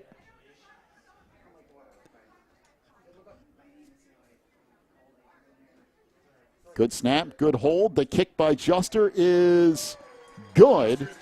And Wilmington now leads it 35-7. Take a break. Come back with more Cats playoff football in just a moment. The Wilmington Chamber of Commerce at wilmingtonilchamber.org represents Wilmington businesses in many ways, including Employees of the Month, job postings, a full directory, an event listing, and more. They are also proud to announce their very first office location at 616 Davie Lane. WilmingtonILChamber.org is the source for all things business related in Wilmington. The attorneys and staff at Odekirk, Allred, and Rhodes are here to help during your most stressful legal situations, including criminal cases, divorce, custody, personal injury, and more. Odekirk, Allred, and Rhodes will be with you every step of the way with aggressive representation that results in positive outcomes. Call 815-306-4864, visit online at odekirklaw.com, or stop by any one of their locations in Joliet, Manteno, Morris, or Wilmington today. 35-7 is the lead for Wilmington. 19 seconds to go in this opening half. Juster kicking it off right to left yet again. He's done that a lot in this half. This will roll down to near the 15-yard line. 20, 25 out across the 30 and all the way out near the 40-yard line. Boy, that's a nice return. Was he ever fast? They got speed. There's no doubt about that. They got speed to burn. Zach Smith on the return. And Maroa-Forsyth has 13 seconds with which to do something. The problem for the Trojans is they've turned the ball over way too much in this first half. 4 turnovers. Now one receiver to the near side. Trips to the far side as Maurer drops back, fires it deep down the near sideline. It is caught down near the 30-yard line. Pass caught by Zane Giles. A gain of 29 yards on that pass play. 7 seconds to go in this half. They will wind the clock. Maurer will take the snap. This will be the last play of the half. Maurer drops back, fires near the end zone. It is knocked down, incomplete. Ryan Nelson back there in coverage. And the Cats will take this lead into halftime. Wilmington leads it 35-7 over Maroa-Forsyth. We'll take a break. We'll come back into our halftime show brought to you by Pro Real Estate at pro-homes.net. We'll get to that in just a moment here on the Christian Internet Sports Network. Quigley Technology Services is your local source for computer help. They have built numerous websites, including ours, here at the Christian Internet Sports Network. Quigley Technology Services also specializes in virus removal, so your computer will get back to full speed now. And you can trust them for first-class computer repair, including free local pickup and delivery, plus on-site service, including after hours. Contact Quigley Technology Services at 815-293-7844 or stop by at quigtech.com. That's QUIG-tech.com. If you're looking for more information on Wilmington Wildcats football, then check out the Catbackers every Wednesday at 7 at Tuffy's. Each week, Coach Reitz goes over game film, takes questions from the audience, and presents the Offensive and Defensive Player of the Week awards. Plus, you'll get to hang out with other Wildcat fans and get the inside scoop on next week's game. So be sure to check out the Catbackers every Wednesday at 7 at Tuffy's. Teresa's Family Styling Salon in Wilmington is an all-ages salon that will style your hair for that special look. They offer cuts, perms, and coloring for any fashion. They also carry Paul Mitchell and Brocato products. Teresa's Family Styling Salon is located in the Southgate Plaza in Wilmington, and you can call for an appointment at 815-476-1955. That's 815-476-1955.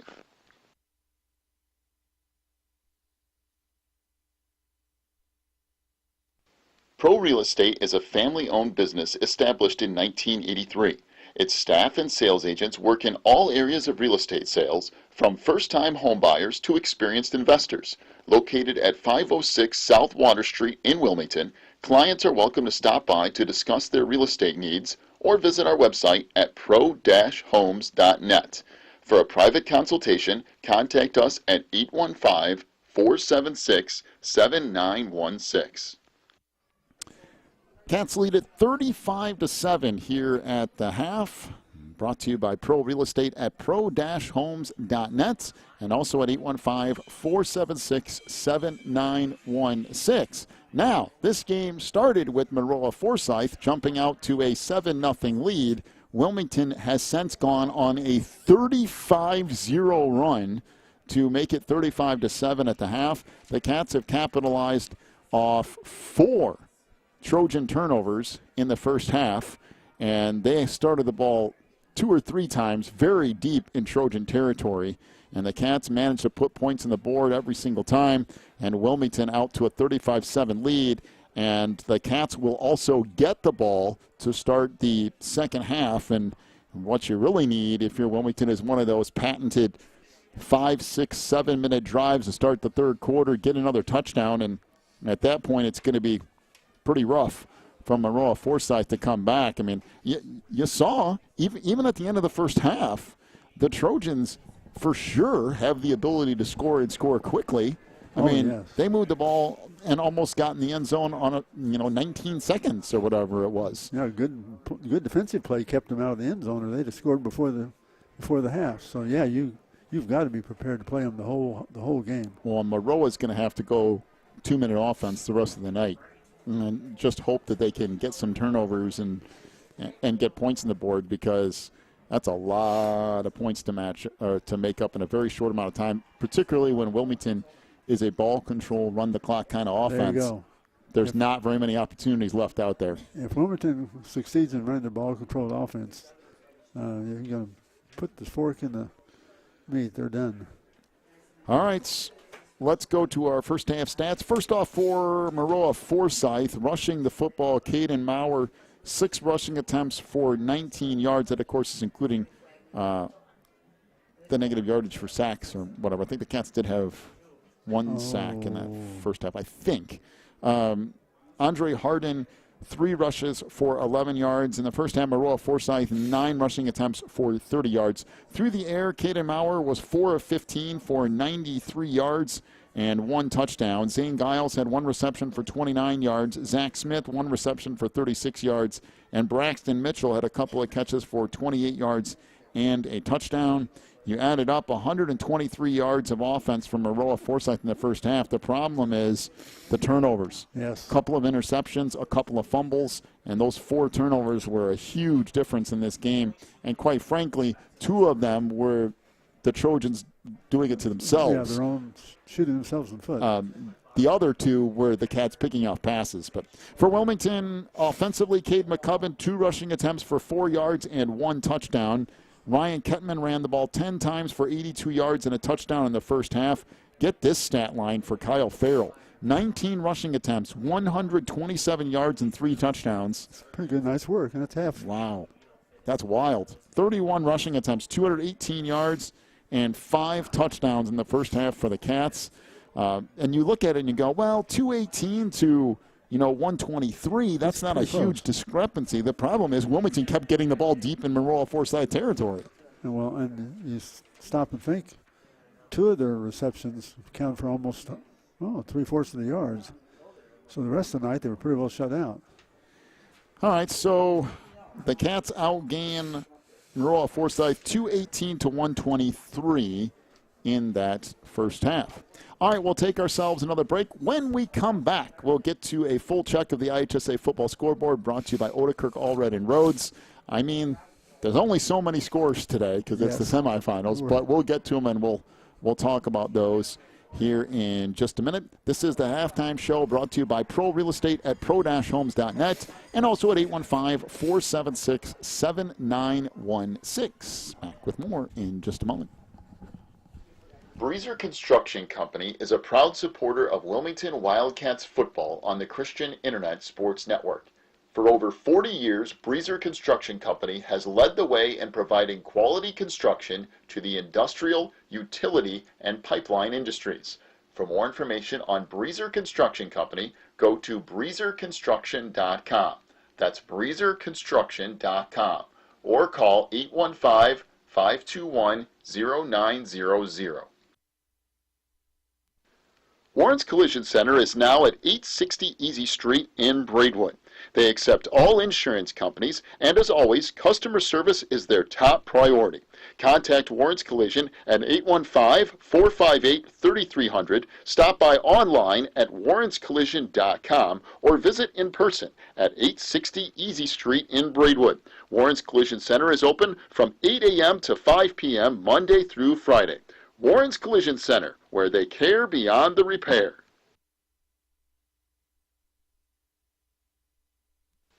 Wildcat Self-Storage is a facility providing clean, convenient, and well-maintained storage units. They provide great customer service with competitive rates, and they also have online bookings and payments for your convenience. Wildcat Self-Storage is at 131 School Street in Wilmington, online at wildcatsst.com, and by phone at 815-768-0681.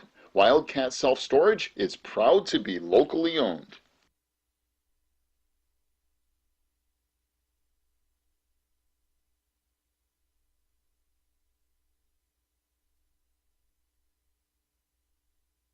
Wilmington Pizzeria is located at 205 East Baltimore Street in Wilmington. They have pizza, pasta, sandwiches, and a full selection of family meal deals. They offer pickup and delivery too. Wilmington Pizzeria is open Monday through Saturday from 10:30 to 9. Call Wilmington Pizzeria at 815-476-7011 or check them out at wilmingtonpizzeria.com. This is the halftime show brought to you by Pro Real Estate at pro-homes.net, also at 815-476-7916. Here at the half, the Cats lead it 35-7 over Maroa-Forsyth. The band and spirit line and cheerleaders and everybody out there on the field to entertain this huge crowd here on semifinal night. The winner of this game will advance on into the state championship to take on Athens. Athens defeated Shelbyville 39-6 today. Athens out of the same conference as Maroa-Forsyth. Maroa-Forsyth actually beat them earlier this year, I want to say by 7. So that awaits whoever wins this one here tonight. This is a full check of the IHSA football scoreboard brought to you by Odekirk, Allred, and Rhodes. Again, a big thank you to them for sponsoring all of these scoreboard updates throughout the year. As we just mentioned, Athens 39-6 over Shelbyville today. So Athens already into the 2A state championship game. The 1A finals saw Lena Winslow barely squeak by Chicago Hope. 30-28 was the final there. Lena Winslow hasn't lost a game in, I don't know. It's been a while. And Lena Winslow wins again today. 30-28. The other 1A championship team will be Camp Point Central, 54-20 over Greenfield Northwestern today. No big shocker there. If you looked at that when this whole thing started, you go, what do you think's going to happen when we get to the 1A state championship? You go, well, I think it's a pretty good chance that it's Lena Winslow and Camp Point Central. And who is it? It's Lena Winslow and Camp Point Central. So that will be the 1A state championship coming up next Friday. They just lived up to their billing. It did. As we mentioned, 2A, Athens defeated Shelbyville 39-6. They'll await the winner of this game next Friday down at ISU in Bloomington Normal. The 3A semifinals, 3A North, Byron 26, Montini Catholic 20. Byron got the ball in the fourth quarter, trailing 20-18. gave the ball to Caden Considine like 30 times, and they went all the way down the field, scored a touchdown, and beat Montini 26-20. That game was at Montini today. Byron will take on Mount Carmel, the Golden Aces. They defeated Roxana 63-48 in a highly contested defensive matchup, as Mount Carmel and Byron will be the championship game in 3A. In 4A, St. Lawrence beats Wheaton Academy 31-30 in 2 overtimes. Get this, Wheaton Academy missed an extra point scoring in the second overtime, and that's how their season ends in the semifinals. They lose to St. Lawrence 31-30 in double overtime. The other 4A team from the South will be Rochester. Again, everyone show me your shocked face. 42-14 over Murfreesboro. So it will be St. Lawrence and Rochester in the 4A championship. That should be a really good matchup, by the way. In the 5A bracket, Nazareth, the team that started the playoffs at 4-5, is going to play for a state championship. They beat St. Francis today 38-31. Oh, man. And Nazareth will go into the championship against Joliet Catholic, who beat Providence today 31-21 in a return of the Holy War, as Joliet Catholic wins 31-21. So it's Joliet Catholic and Nazareth matching up in the 5A championship. I want to say they're both from that same gigantic Catholic school conference conglomerate, whatever that thing is. It's like there's like 55 initials in that conference. Like every time somebody mentions it, I'm like, is there a way we could shorten up this conference title? ECC, SCC, LE or something? It's like a 3 or 4, I don't know, whatever. In any case, Joliet Catholic and Nazareth will play there. In the 6A state championship, Cary Grove beat Lake Zurich today 28-10. Cary Grove will get East St. Louis. Again, not a shocker to anyone. 34-18 over Washington today. So it's Cary Grove and East St. Louis in the 6A championship. In 7A, Downers Grove North, no issues. The 13 seed, Downers Grove North, beat the number 1 seed, Normal Community today, 42-0. And Downers Grove will go on to play Chicago Mount Carmel, the Caravan. Well, I say that. It's at the half, but they lead Batavia 42-14. So, I mean, maybe Batavia comes back, but it certainly looks like Chicago Mount Carmel and Downers Grove North. In 8A, Loyola Academy wins, but they did get a game today from the York Dukes, 23-14. Loyola beats York today. They will get, guess who? Who else do you think in 8A is still sitting out there? We've seen them this year. That's right. Lincoln Way East. Really? 49-6 over Barrington. So Lincoln Way East and Loyola in 8A. Boy, that's going to be a way to end your Thanksgiving weekend right there. All right, so halftime of this one, the Cats lead at 35-7 over Maroa-Forsyth. Wilmington will also get the ball to start the second half. We will take a break, come back with your third quarter in just a moment. This has been the Halftime Show brought to you by Pro Real Estate at pro-homes.net and also at 815-476-7916. Back in just a moment with more Cats football. Spins and Needles in Wilmington is the premier sewing shop in the Chicagoland area.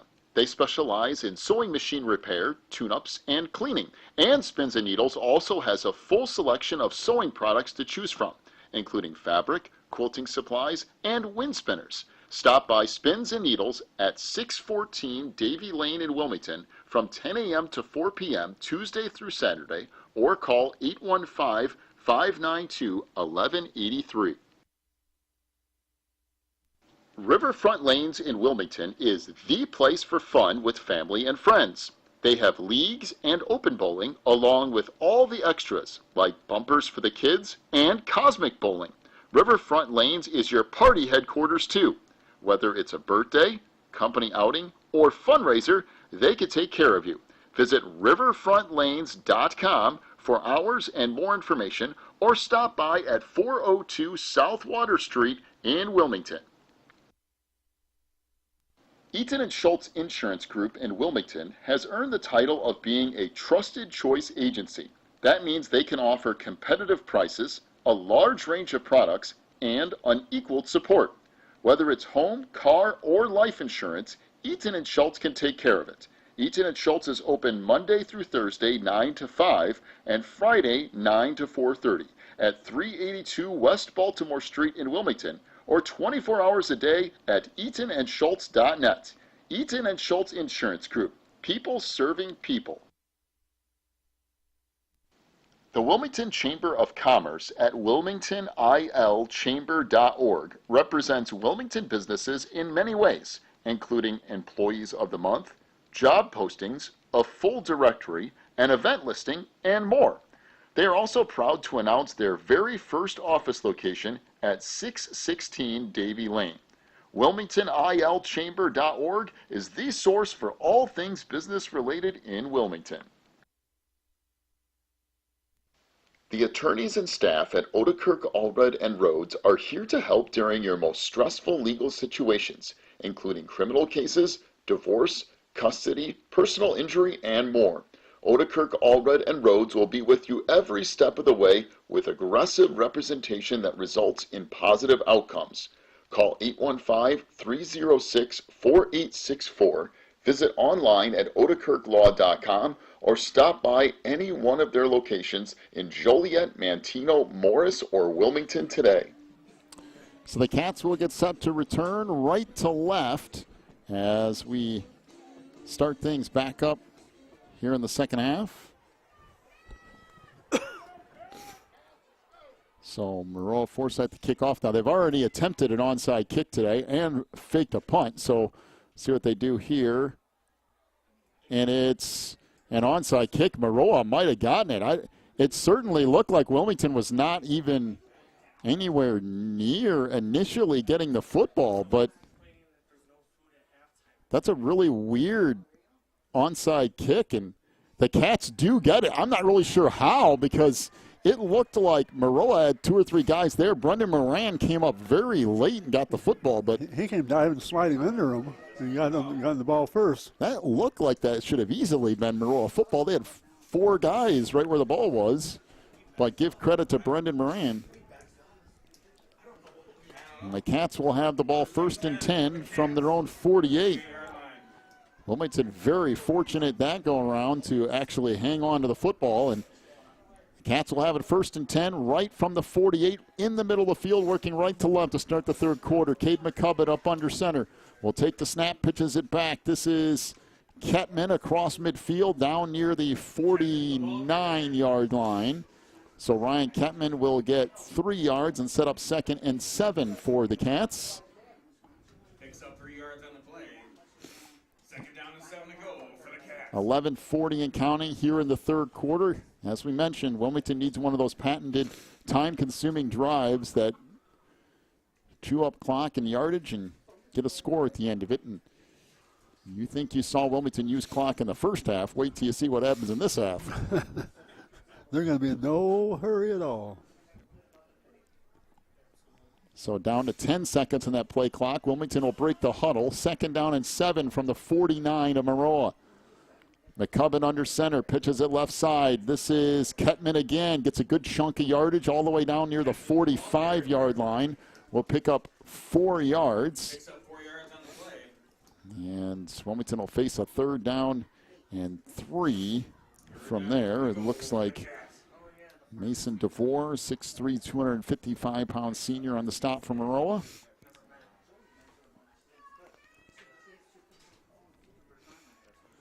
Well, they're taking their time getting the play down. There we go. No surprise. No, they're not even going to break the huddle until 10 seconds almost every time now. Come up to the line here, 10:25 and counting. 3rd down and 3 from the 45 of Maroa. Pitch back to Kettman again. He pushes ahead. This is going to be close to a 1st down. If it's not, I'd be shocked if Wilmington didn't go for it. It is going to be just shy. It'll be 4th down and less than a yard, and I can assure you that the Cats will go for it here. So Wilmington will have it 4th down and a yard inside the 43-yard line. Clock keeps rolling down to 9:45. So the Cats need 1 yard here to keep this drive alive. Maroa looking for some sort of stop. McCubbin going to keep it and easily get the first down. What a push that line gave. First down, Wildcats. So McCubbin will pick up 3 yards and a Wildcat self-storage first down to the Maroa-Forsyth 40-yard line. Give that line of Wilmington credit there, boy. They just literally pushed the opposing line right back on their haunches. But the Cats' line, offensive and defensive lines the last couple of weeks have been phenomenal. That Seneca game was that was 2 really good lines going at each other. Oh, boy. We saw the biggest, strongest lineman all year. All year. Seneca. First down and 10 from the 40 off the near side hash. Pitch comes left side. This is Kettman again, but there's just nothing there. I mean, a good 6 people standing in his way, and there's nowhere to go. So he'll pick up a yard, and he'll bring up second down and 9. This has almost exclusively been Ryan Kettman on this drive. We've not seen any runs tonight from Braden Anderson out of that fullback spot, but he's done a great job blocking.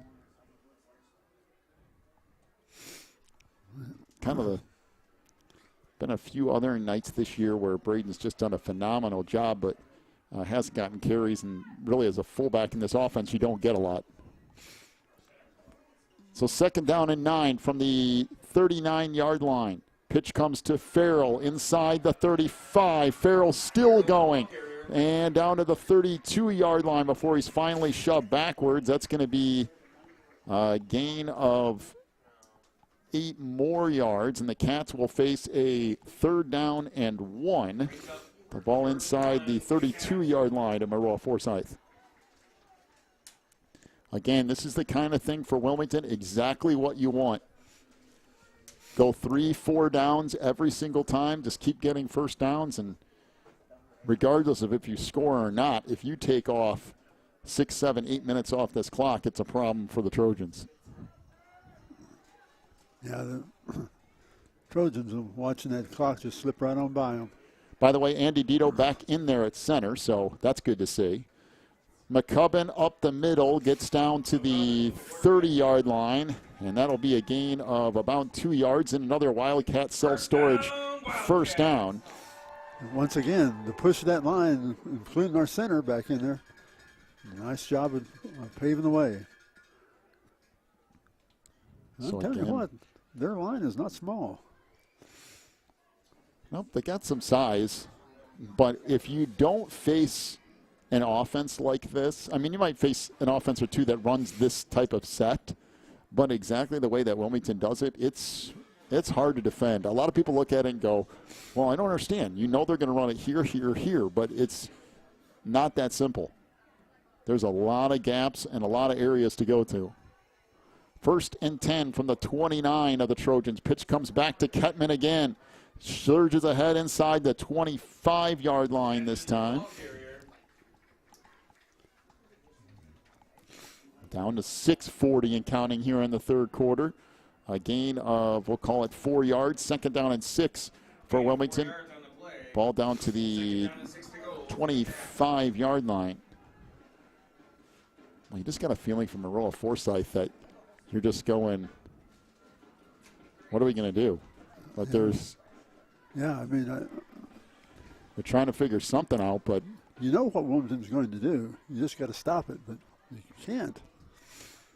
Second down and 6 from the 25 off the near side hash. McCubbin under center again. Pitches it over to Farrell inside the 25. Gets down around the 21-yard line before he's shoved backwards. Good push from that linebacker core from Maroa-Forsyth. And he'll pick up a couple, and it'll be third down and 3. 5:40 and counting. And again, I go back to what we just talked about a minute ago. Even if it's 4 downs and you're done here, you took half the third quarter off. Right, because right now you've gone past the 6-minute mark of the quarter. You're down to 5:25. This is as much a key to win the game as anything else. Down to the 22-yard line, 3rd and 3 for the Cats. Again out of the double wing. Pitch comes left side. Kettman inside the 20. Surges ahead to the 19-yard line. Ryan Kettman will pick up 4 yards, and that is enough for a Wildcat self-storage first down. Got all the way down to the 18.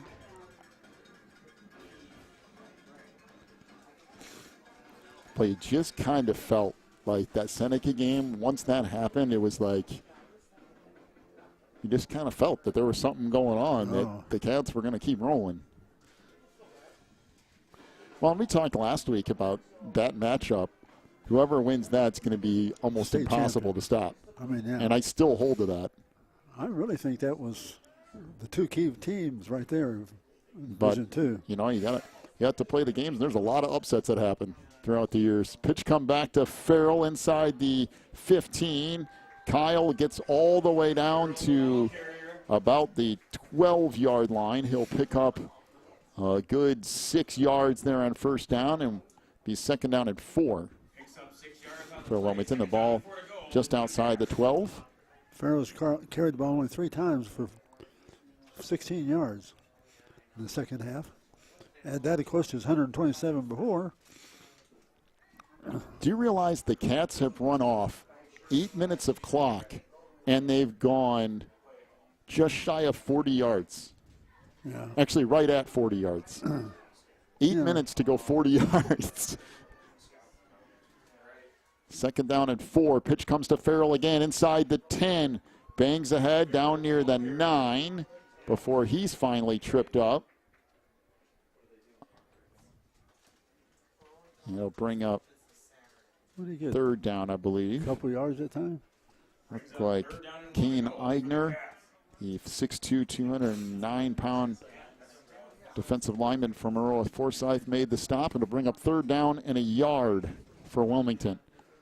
But you want to talk about like something that's demoralizing. You just sit there and you just watch the time tick off and tick off and tick off, and you just can't seem to stop it. Third down and a yard. Ball down to the 9-yard line to Maroa-Forsyth from the near side hash. And again, McCubbin going to keep it. He's going to get a couple of yards. It will be enough for a Wildcat self-storage first down. So the Cats will have it first and goal again down to the 7-yard line of Maroa-Forsyth.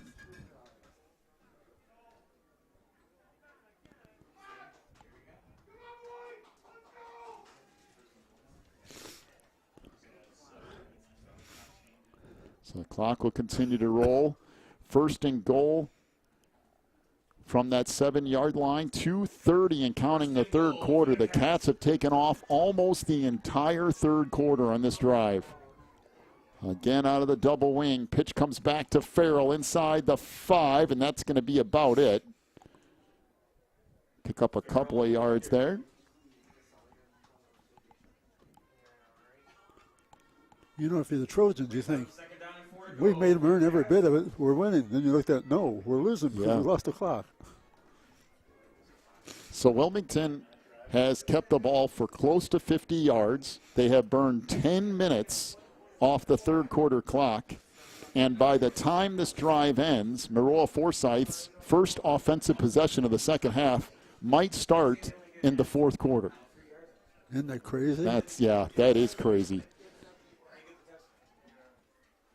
Down to 3 seconds on the play clock. McCubbin under center. 2-1. Now we'll pitch it back to Farrell inside the 3 to the 2 to the 1. And Kyle Farrell is in for the touchdown.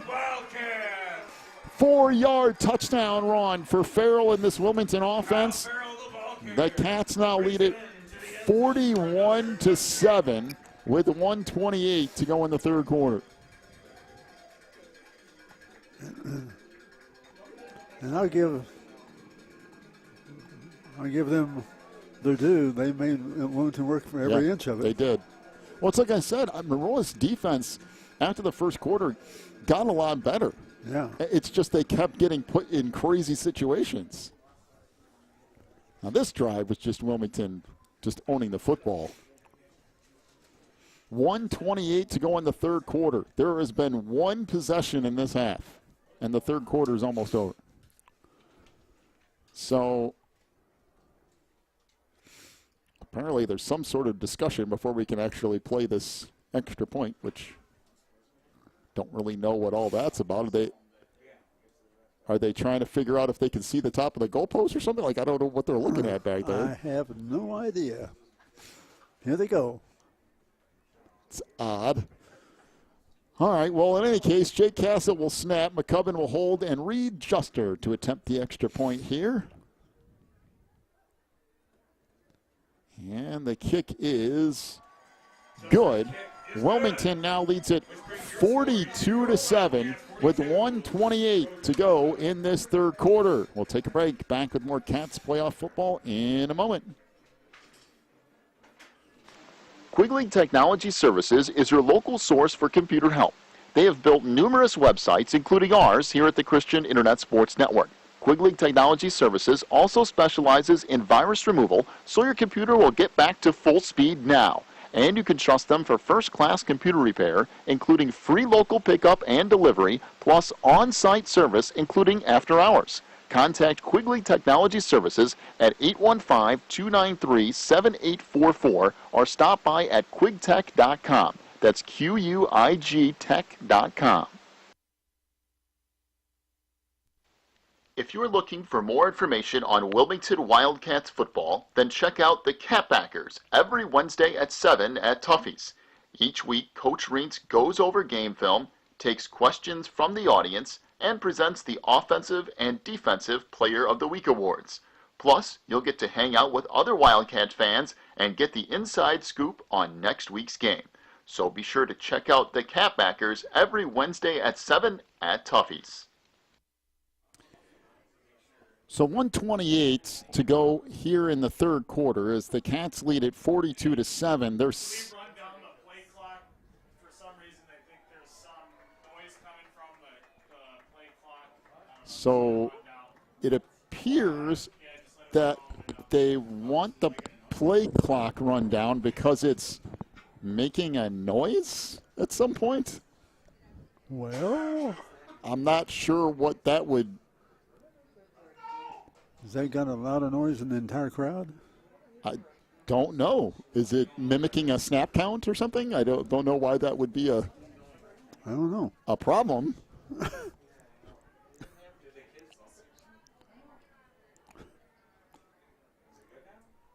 It just gets to 0 and there's a buzzer that goes off, I think. I don't know what, isn't that? I don't know. Okay, that was the oddest timeout.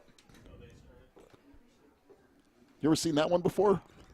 Where you had to run down the play clock to see if it was making a noise? No, I never heard of that. It's new. It's a new one to me. All right, so the Cats will get set to kick it off from the 40-yard line. They'll kick it off right to left.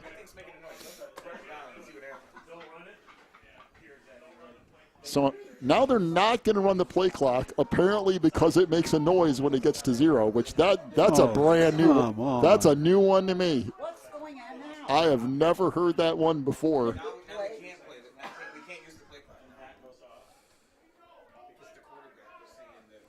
So apparently no play clock now, which is, I don't know, this is like the weirdest timeout. Would it not be better to have the play The clock buzzer go, and- no, I don't know. I don't really see how that's a problem, but The players are saying on their side that because we're running it down every time that they're hearing that and they think it's a whistle. Oh, that's what they're saying. all right, so the Cats will get set to kick it off from the 40 right to left. Apparently the argument is it sounds like a whistle when it gets to 0 and the Cats run it down every time. I guess. I mean, whatever.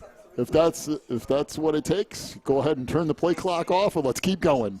I mean, I haven't heard that one before, but, whatever. So Reed Juster will kick it off from the 40-yard line going right to left. 1:28 to go here in the third quarter, and Juster's kick will come down around the 10-yard line, taken there across the 15 to the 20. 25 to the 30, and out to the 31-yard line goes Braxton Mitchell. And that will set Maroa-Forsyth up 1st and 10. Down to 1:21 to go here in the third quarter. All right, well, let's see what the Trojans do here on their first drive of the second half. Maroa-Forsyth needs a ton of points, and they need them in a hurry.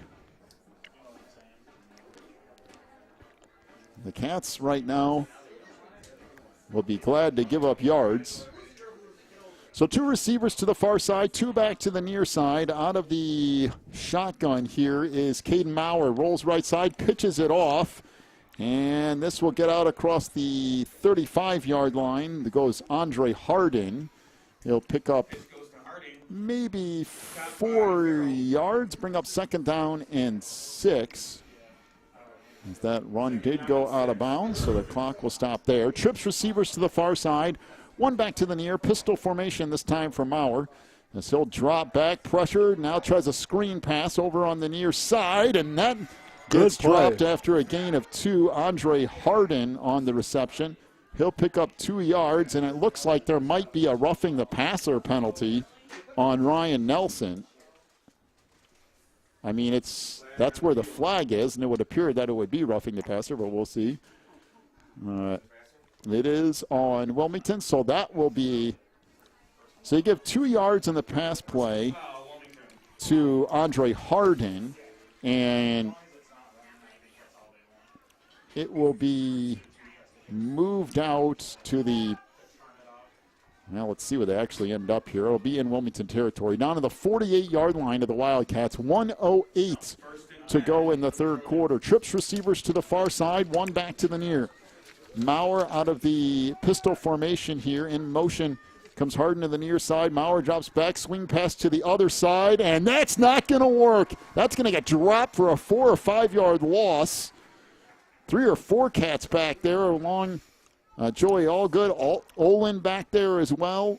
Pass caught by Braxton Mitchell, and he'll be dropped for a loss of 4 yards.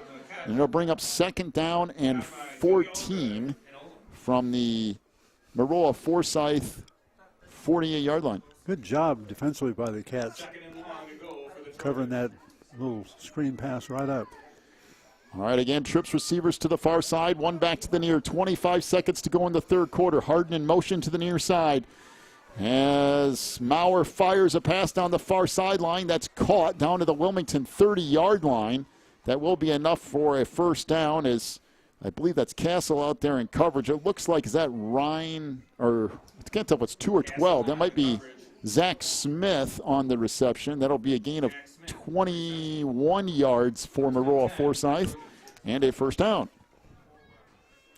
Again, trips receivers to the near side, 1 to the far. Shotgun formation now for Maurer. Near side slot receiver in motion. Maurer going to keep it himself up the middle. And he'll be stacked up after a gain of a couple, all kinds of Wilmington Wildcats in there. So it'll bring up 2nd down and 8. And that will bring us to the end of the third quarter. By the way, you forgot to tell me to change the scoreboard, which is all to do. Cats lead it 42-7 over Maroa-Forsyth. We'll come back with the fourth quarter here in just a moment on the Christian Internet Sports Network. Teresa's Family Styling Salon in Wilmington is an all-ages salon that will style your hair for that special look. They offer cuts, perms, and coloring for any fashion.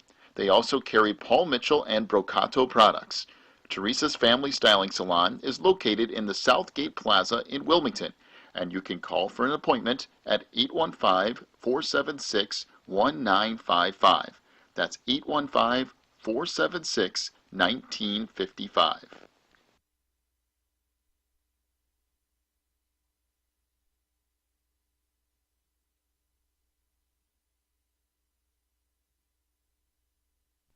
Pro Real Estate is a family-owned business established in 1983. Its staff and sales agents work in all areas of real estate sales, from first-time homebuyers to experienced investors. Located at 506 South Water Street in Wilmington, clients are welcome to stop by to discuss their real estate needs or visit our website at pro-homes.net. For a private consultation, contact us at 815 476-7916. 42-7 is the lead for Wilmington here as we start the fourth quarter. Maroa-Forsyth, 2nd and 8 from the 28-yard line. Maurer fires a pass incomplete, overshot everybody on the far side. Pass was intended for Andre Harden, and it'll bring up 3rd down and 8. Well, Brings up 3rd down and 8 for the Trojans. does stop the clock for the Trojans. Well, it does. Maroa-Forsyth trying to get some more points here, trailing big in this fourth quarter. 2 receivers to the far side, 2 back to the near, as Caden Maurer out of the shotgun with 1 back to his right. 3rd down and 8 from the Wilmington 28. Maurer drops back, pressured by Moran. He'll get away, all good, and Nelson tracking him down. Pass is thrown incomplete down around the 15-yard line. That's intended for Zane Giles, and it will bring up 4th down and 8 for Maroa-Forsyth.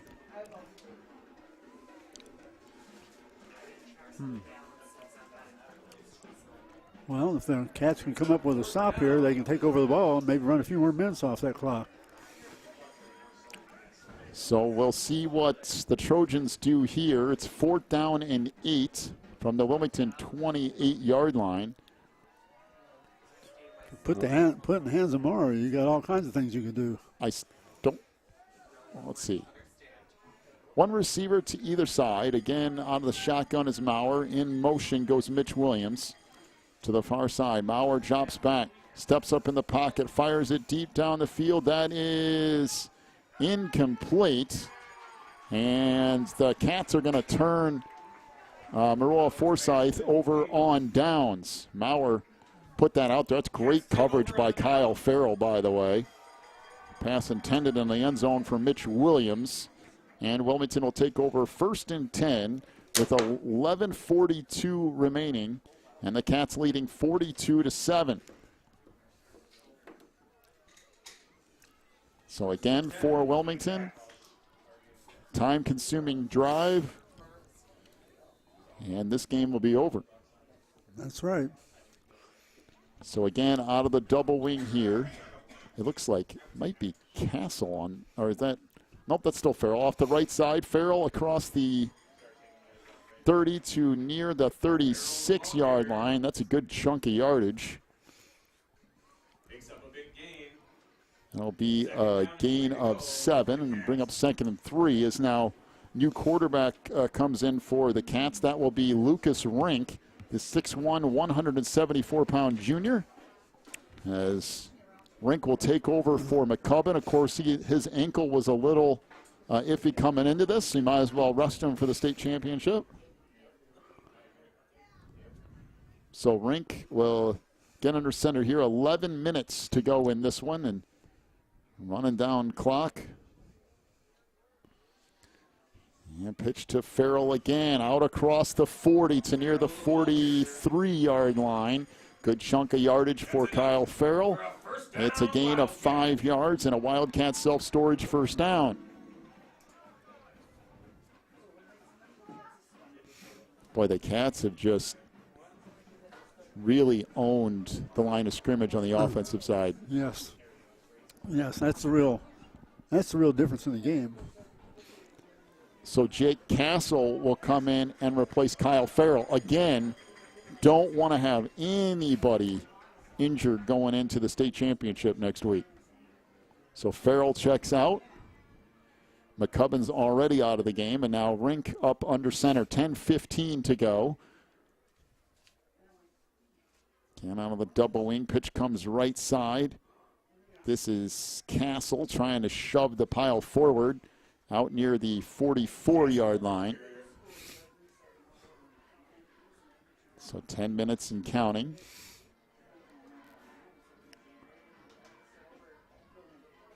Yard gain brings up 2nd down and 8 to go for the Cats. Again, Wilmington trying to shuttle in a few people with, obviously still want to maintain integrity of the game with a team like Maroa-Forsyth, but also get a couple of your key components out so they can make sure they're protected going into the next game. I think that they're doing a pretty good job of that, protecting McCubbin and Kyle Farrell. So Rank back up under center, 9:20 and counting here in the fourth quarter. Again, out of the double wing, this is Kettman off the left side, pushes the pile forward out near the 48-yard line as Ryan Kettman will pick up 3 yards. Picks up about 3 yards on the play. So bring up third and 4. It's surprising watching Kettman run. The power that he has when he runs. He generates a lot of power, and he can take the pile with him sometimes.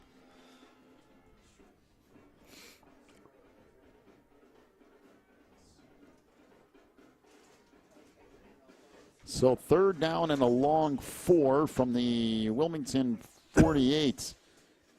Again, out of the double wing, this is Kettman left side again across midfield. Kettman close to a first down. Picked up 3 yards. And for Wilmington, I would go back to Mr. Kettman one more time, keep this drive moving, and keep the clock running. Brings up fourth down. Fourth down and a half a yard. So fourth down and a half a yard. Now, the last couple of times, McCubbin has kept it on a sneak, but with Rink in there, I would... Yeah, I don't know if they'll do that with him. Tempted probably just to go back to Kettman one more time and get that first down. Be interesting to see what they call here. So fourth and less than a yard. Just inside the 49 of Maroa-Forsyth. And Rink kept it, but that did not work. Well, there's no way the ball could have gone back to midfield because he took the snap inside of midfield. But in any case, I think his feet slipped out from his underneath knee, him and he went straight down. Yeah, his knee hit the ground. But in any case, it's going to be a turnover on downs. He slipped and fell anyway, which is exactly what I was saying with, do you just go to Kettman instead of having Rink hang on to it? But I will tell you this much, though. The Cats are putting that starting defense back out there again, including Mr. Farrell, and you better. Yeah, because they can move fast. They can. You don't want them to get excited. Lightning quick. All right, so trips receivers to the near side, 2 to the far, 1st and 10 from the Maroa 49. Maurer drops back, fire caught out across the 45, down near the first down marker at the 42-yard line. Pass caught by Zach. Is that Zach Smith on the far side? It is, and Smith will pick up about 8 yards. It'll bring up 2nd down and 2, 7:24 to go in the game. Again, trips receivers to the near side, 1 to the far, and Maurer will be shotgun here with Harden to his left. Maurer drops back, pressured in the pocket, fires deep down the sideline, incomplete, and pass interference on Jake Castle, and it was. Castle definitely made some contact there, but in high school football, that's not a bad penalty because it'll only be 15 yards. That's not a spot foul. So pass was intended for Braxton Mitchell. Castle will pick up the pass interference call, and the ball will go down to the Wilmington 38 or so. Where the ball was, where his defender, where his receiver was, where he was. Got it all mixed up. So the ball goes down to the, I think the 28 is where it'll end up. So 1st and 10 from Maroa-Forsyth at the 28 of Wilmington. Again, yeah, you don't want to give any sort of excitement here. I know it looks like a ton of points, but you got an offense that can get rid of it. Maurer drops back again, fires over the middle, knocked away, incomplete. Nice job. Kyle Farrell knocks that away. Nice job by Kyle. Pass was down near the first down marker intended for Grant Smith. And it'll bring up 2nd down and 10 as Swisher comes off the field here. Again, 2 receivers to either side. Maurer out of the shotgun, drops back again. Pressured from the backside, and he's sacked!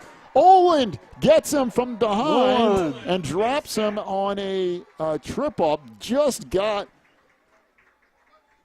his right foot, and will make it 3rd down and 13. Brings up 3rd down and 13. A big sack from Zach Olin, the 5'10", 220-pound sophomore for Wilmington.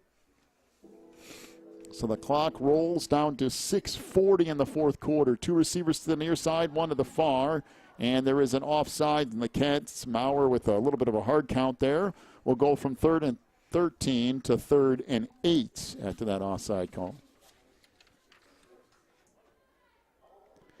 Be sure to stick around for the post-game show brought to you by Warren's Collision Center, where they care beyond the repair. Warren's over there in Braidwood.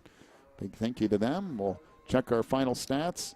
One more check of the football scoreboard, and we'll talk to Coach Reitz as well. Mauer on 3rd and 8, drops back, pressure in the backfield, fires, caught inside the 25, down near the 23. Again, Farrell in coverage. Pass was caught by, I think that's is that Braxton Mitchell? Looks like it. Every single pass has been on the far sideline, and it makes it sort of hard to pick up. It'll bring up 4th down and 5 after a gain of about 3. And pretty much all comes down to this for Maroa. I mean, it's essentially over anyway, but if they're going to look for more points here, this is the last gasp. 4th down and a long 4. Trips receivers to the near side, 1 to the far.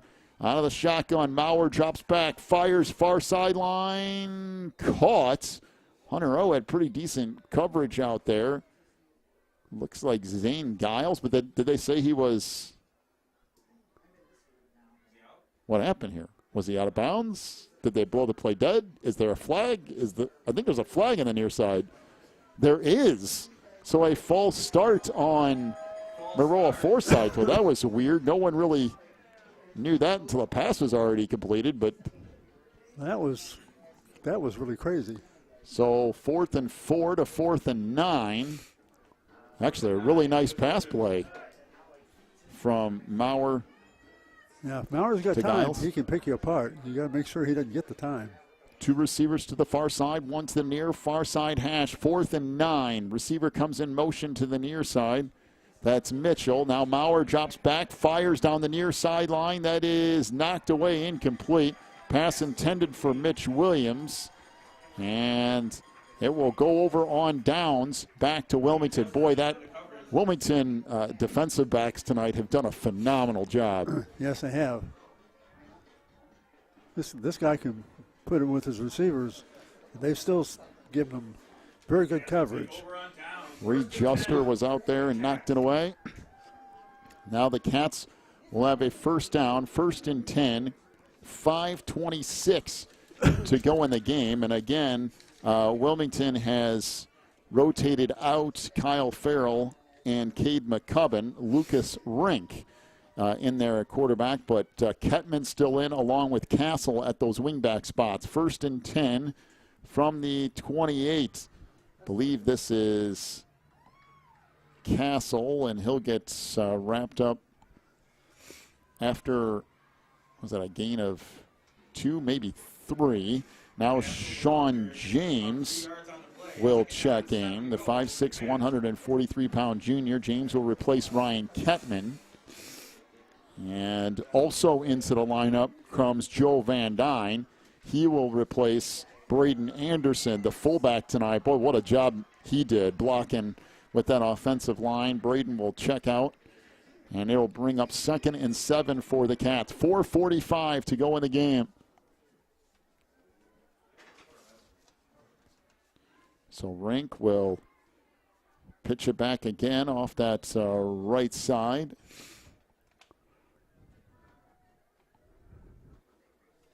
I believe it's Sean James on the carry, and James will pick up about 3 as the Cats continue to rotate people in. Joey Cortez and Reed Juster both check out. The tight ends for the Cats.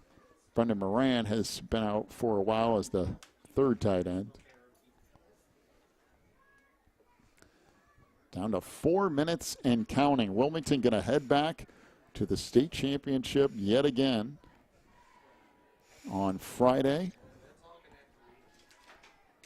Just a matter of what this final score is going to be here tonight. This is James again off the right side as Sean running hard. Gets across the 35 near the 36-yard line. He'll pick up about 2 yards, and Wilmington will face a 4th and 3 with 3:30 in counting here in the game.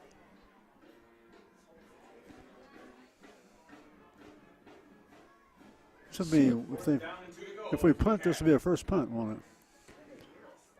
I don't think they're going to punt. Okay. I don't, but it would be. You're correct. Wilmington's just going to use a timeout, I think, once this gets down to penalty time. Oh, maybe not. Here comes Rink on like a dead sprint out to the middle of the field. 4th down and 2. 2:50 and counting. This is that James again, and he might have the first down. It does all the way out to the 40-yard line. That's a piece of running. So that'll be a gain of 4 yards and a Wildcat self-storage first down. And a first down that more than likely is going to salt away the rest of this game. The pot winning ticket is 37-18-03. 37-18-03. So the clock runs. Please come to the press box. 37-18-03. Boy, the Cats with an absolutely dominating performance tonight. Offensively, man, they held on to the football, just did not give Maroa chances in the second half. I mean, the Trojans just never had the ball in the second half. What did they have? They had 2 possessions only in the whole second half. So the Cats now packed in again, 1st and 10, and a knee taken by Lucas Rink.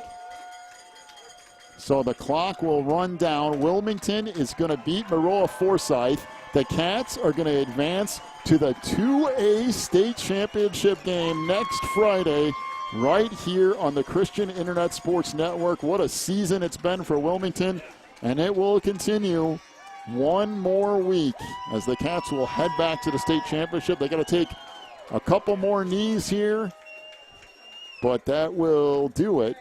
As soon as I think 2 more snaps will probably end this thing.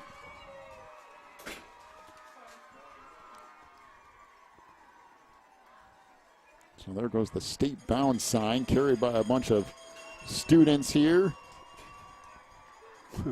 Where'd you, down here. Yeah, I see. The Wildcat has made an appearance tonight, too. Oh, he has. So down to 1 minute. The Cats spending plenty of time celebrating. Barry and Jeff Reitz embrace on the near sideline as well as the Cats will head to the state championship yet again.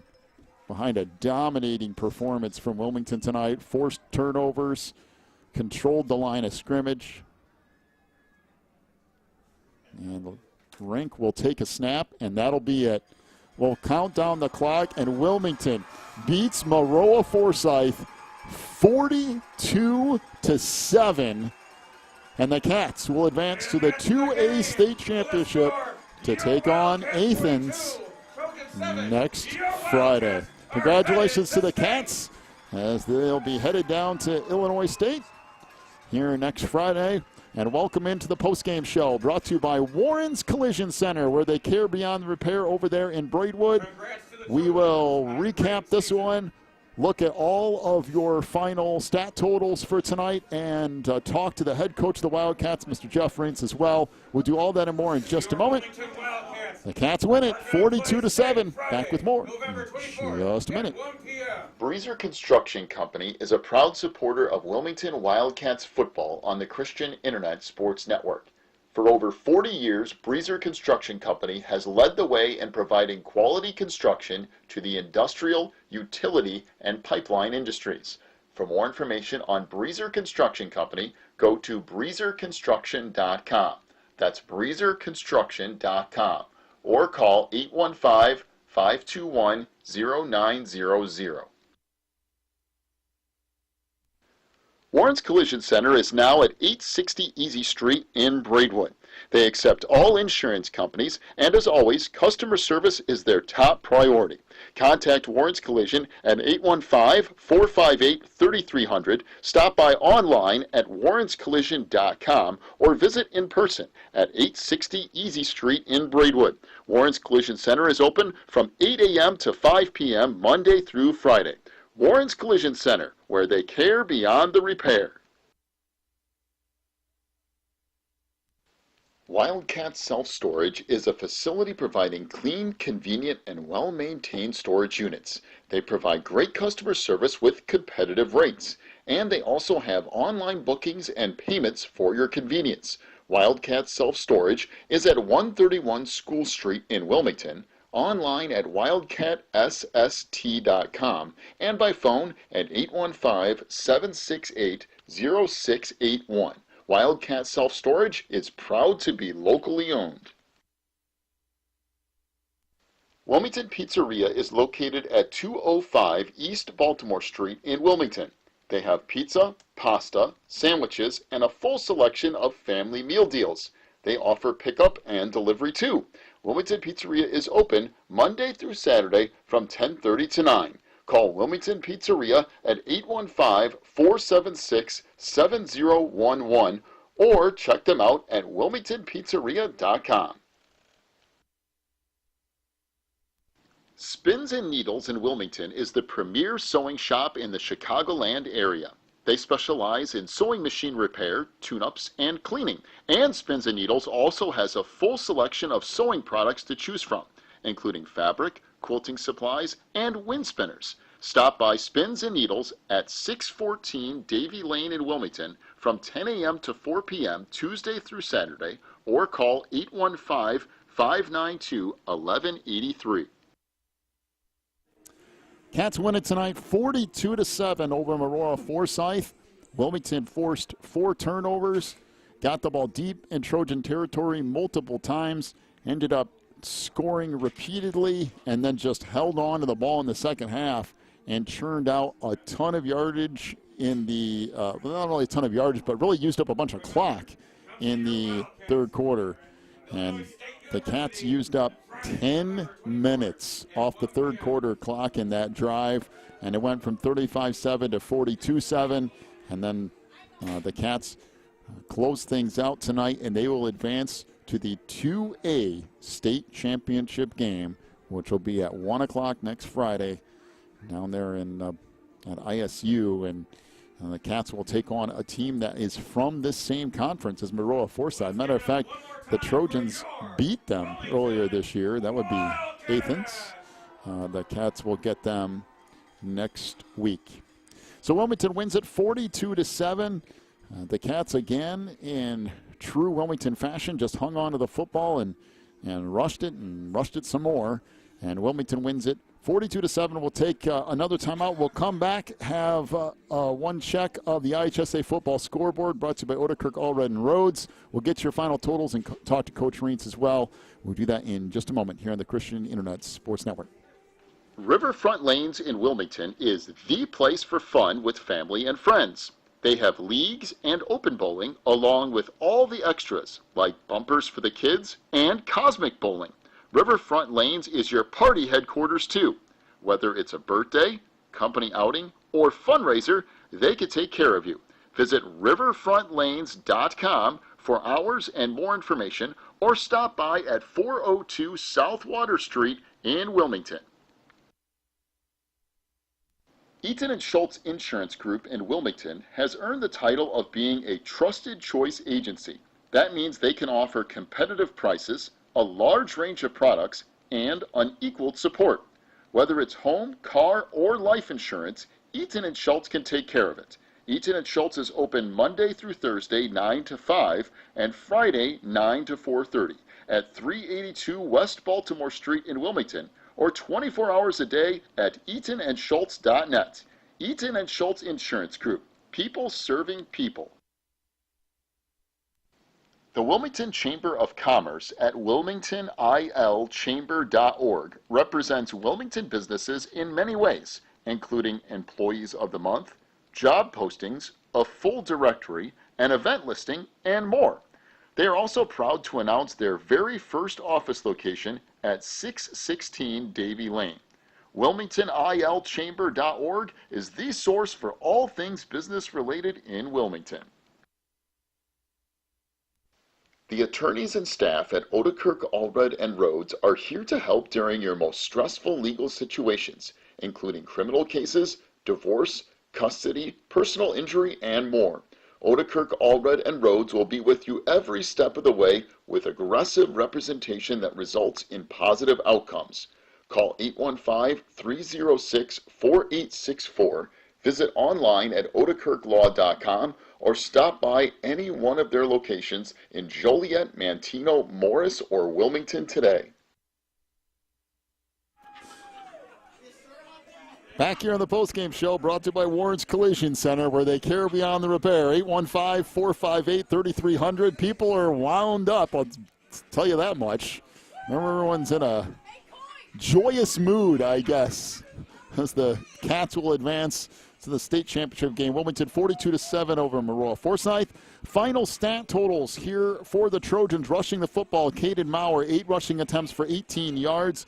Andre Harden, 4 carries for 15 yards tonight. Maroa-Forsyth on the night, 12 carries, 33 yards. Trojans through the air. Caden Maurer was 9 of 25 for 114 yards, a touchdown, and 2 interceptions. Braxton Mitchell had 4 receptions for 27 yards and the lone touchdown. Zach Smith, 3 receptions for 65 yards tonight. Harden with 1 reception for 2 yards, and Zane Giles 1 reception for 29 yards. 114 yards through the air, 33 on the ground, 157 yards of total offense. The big stat for Maroa-Forsyth tonight, though, was the 4 turnovers, 2 interceptions, and 2 fumbles, and 157 yards of offense to Wilmington's 297. This is what the Cats ended up with. Cade McCubbin, 6 rushing attempts for 11 yards and a touchdown. Jake Castle, 2 carries for 5 yards. Sean James ran the ball 3 times tonight for 9 yards. Ryan Kettman, 19 carries for 113 yards and a touchdown. Kyle Farrell, 26 rushing attempts, 159 yards, and 4 touchdowns tonight. The Cats end up with 56 rushing attempts for 297 yards and 6 touchdowns. No pass attempts tonight at all for Wilmington. They really didn't need to. They didn't do anything unusual. They just stayed with their plain running game. Yep, and it worked. I mean, they really didn't do anything too crazy. No. I mean, a counter here and there, but that's about it. Cats outgame Maroa-Forsyth 297 to 157 tonight, and Wilmington wins it 42-7 over Maroa-Forsyth. All right, we'll take another break. When we come back, we'll get your final scoreboard updates brought to you by Odekirk, Allred & Rhodes, and we'll talk to the head coach of the Wildcats, Mr. Jeff Reitz. We'll do that and more as the postgame show brought to you by Warren's Collision Center continues here on the Christian Internet Sports Network. Quigley Technology Services is your local source for computer help. They have built numerous websites, including ours, here at the Christian Internet Sports Network. Quigley Technology Services also specializes in virus removal, so your computer will get back to full speed now. And you can trust them for first-class computer repair, including free local pickup and delivery, plus on-site service, including after hours. Contact Quigley Technology Services at 815-293-7844 or stop by at quigtech.com. That's QUIG-tech.com. If you're looking for more information on Wilmington Wildcats football, then check out the Catbackers every Wednesday at 7 at Tuffy's. Each week, Coach Reitz goes over game film, takes questions from the audience, and presents the Offensive and Defensive Player of the Week awards. Plus, you'll get to hang out with other Wildcat fans and get the inside scoop on next week's game. So be sure to check out the Catbackers every Wednesday at 7 at Tuffy's. Teresa's Family Styling Salon in Wilmington is an all-ages salon that will style your hair for that special look. They offer cuts, perms, and coloring for any fashion. They also carry Paul Mitchell and Brocato products. Teresa's Family Styling Salon is located in the Southgate Plaza in Wilmington. and you can call for an appointment at 815-476-1955. That's 815-476-1955. Pro Real Estate is a family-owned business established in 1983. Its staff and sales agents work in all areas of real estate sales, from first-time homebuyers to experienced investors. Located at 506 South Water Street in Wilmington, clients are welcome to stop by to discuss their real estate needs or visit our website at pro-homes.net. For a private consultation, contact us at 815-476-7916. Breezer Construction Company is a proud supporter of Wilmington Wildcats football on the Christian Internet Sports Network. For over 40 years, Breezer Construction Company has led the way in providing quality construction to the industrial, utility, and pipeline industries. For more information on Breezer Construction Company, go to breezerconstruction.com. That's breezerconstruction.com. Or call 815-521-0900. Warren's Collision Center is now at 860 Easy Street in Braidwood. They accept all insurance companies, and as always, customer service is their top priority. Contact Warren's Collision at 815-458-3300, stop by online at warrenscollision.com, or visit in person at 860 Easy Street in Braidwood. Warren's Collision Center is open from 8 a.m. to 5 p.m. Monday through Friday. Warren's Collision Center, where they care beyond the repair. And a big thank you to Warren's Collision Center for sponsoring our postgame show each and every week at 815-458-3300 over there in Braidwood. Wilmington wins it tonight 42-7 over Maroa-Forsyth. The Trojans scored first, went up 7-0. Wilmington then scored 42 points in a row and close it out 42-7.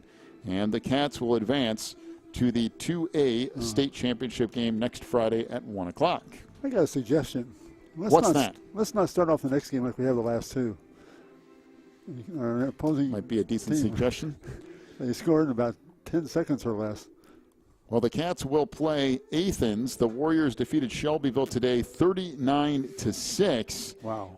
Athens, I believe, lost to Maroa-Forsyth earlier this year, come from the same conference. But you put all that behind you and focus on the task at hand. Wilmington will get Athens on Friday at 1 for the 2A state championship. All right, down to 1A. Lena Winslow holds on over Chicago Hope 30-28. And Camp Point Central defeats Greenfield Northwestern 54-20. So Camp Point Central and Lena Winslow will match up in the 1A state championship that directly precedes the Wilmington game that will play at 10 a.m. on Friday.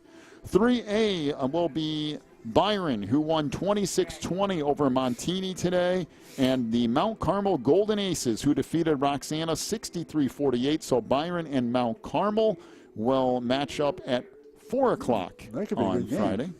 Could be in the 3A championship. 4A, St. Lawrence defeated Wheaton Academy 31-30 in 2 overtimes. Wheaton missed an extra point in the second overtime, and that was the difference. St. Lawrence will play Rochester, who defeated Murfreesboro 42-14. So St. Lawrence and Rochester will play at 7 o'clock on Friday night in the 4A championship.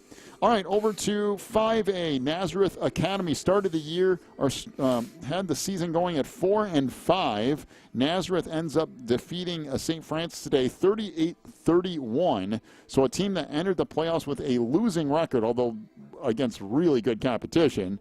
Nazareth ends up going to the state championship. They will play Joliet Catholic, who won the Holy Word today over Providence Catholic 31-21. So Joliet Catholic and Nazareth will play in the 5A championship Saturday morning at 10. The 6A championship, Cary Grove 28-10 over the number 1 seed Lake Zurich. They will take on East St. Louis, who defeated Washington 34-18 today. So Cary Grove and East St. Louis will play at 1 p.m. on Saturday in the 6A championship.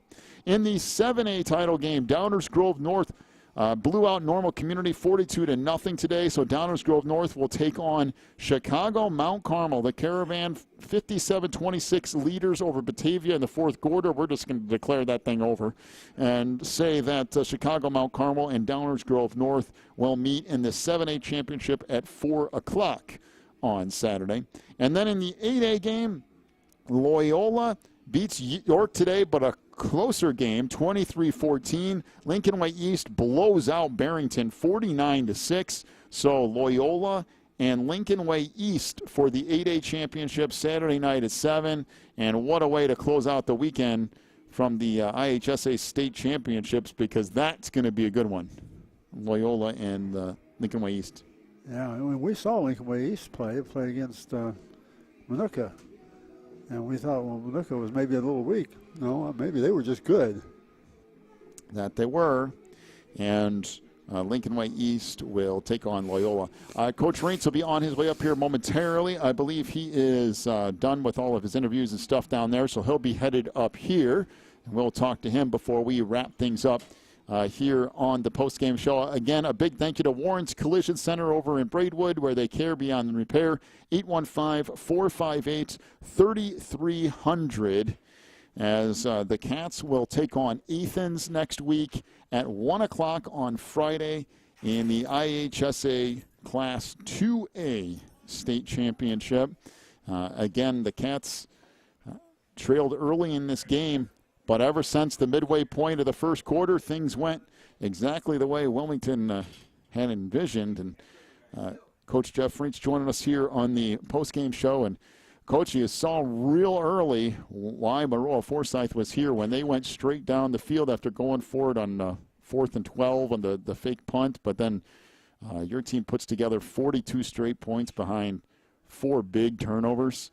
And wow, first and foremost, congratulations. You're going back to state. And I'll be honest, nowhere near has it hit me.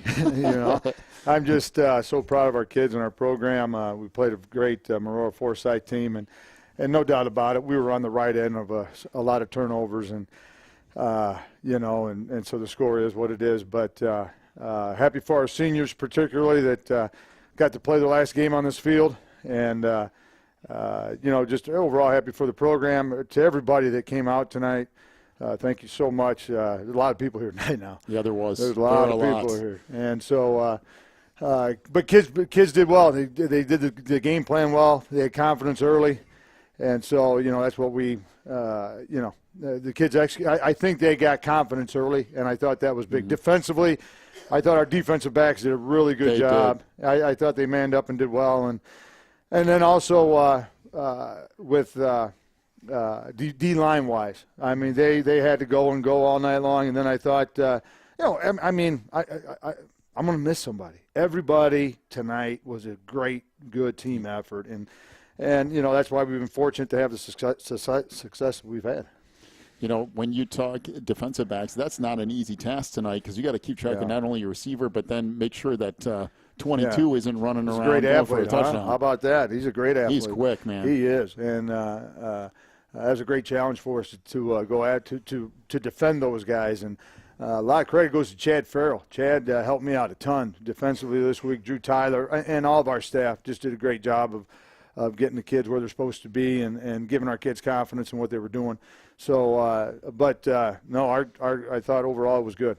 How fun is it to the last game before you go to state to be here and to be in front of that home crowd? You mentioned such a huge crowd tonight, but there was, after that Seneca game, it just seemed like the excitement around town and everything just was building until tonight. And there was just, it seemed like everyone was fired up after that game last week. Yeah, no, I mean, when you come off a game like that, I think that was one of the bigger things we talked about this week was as great of a game as it was and as emotional as it was, we had to turn the page on it. I told the kids, I know it was a great game, but you got to put it away. You can watch it when the year's over, And so I thought them getting refocused was good. And, and then they came out here. And like I said, I thought – defensively, they got us at the first drive, and they're going to. They've scored points all year long. They've done a great job, and their coach Justice there is a great coach, and so But we're happy to be where we're at.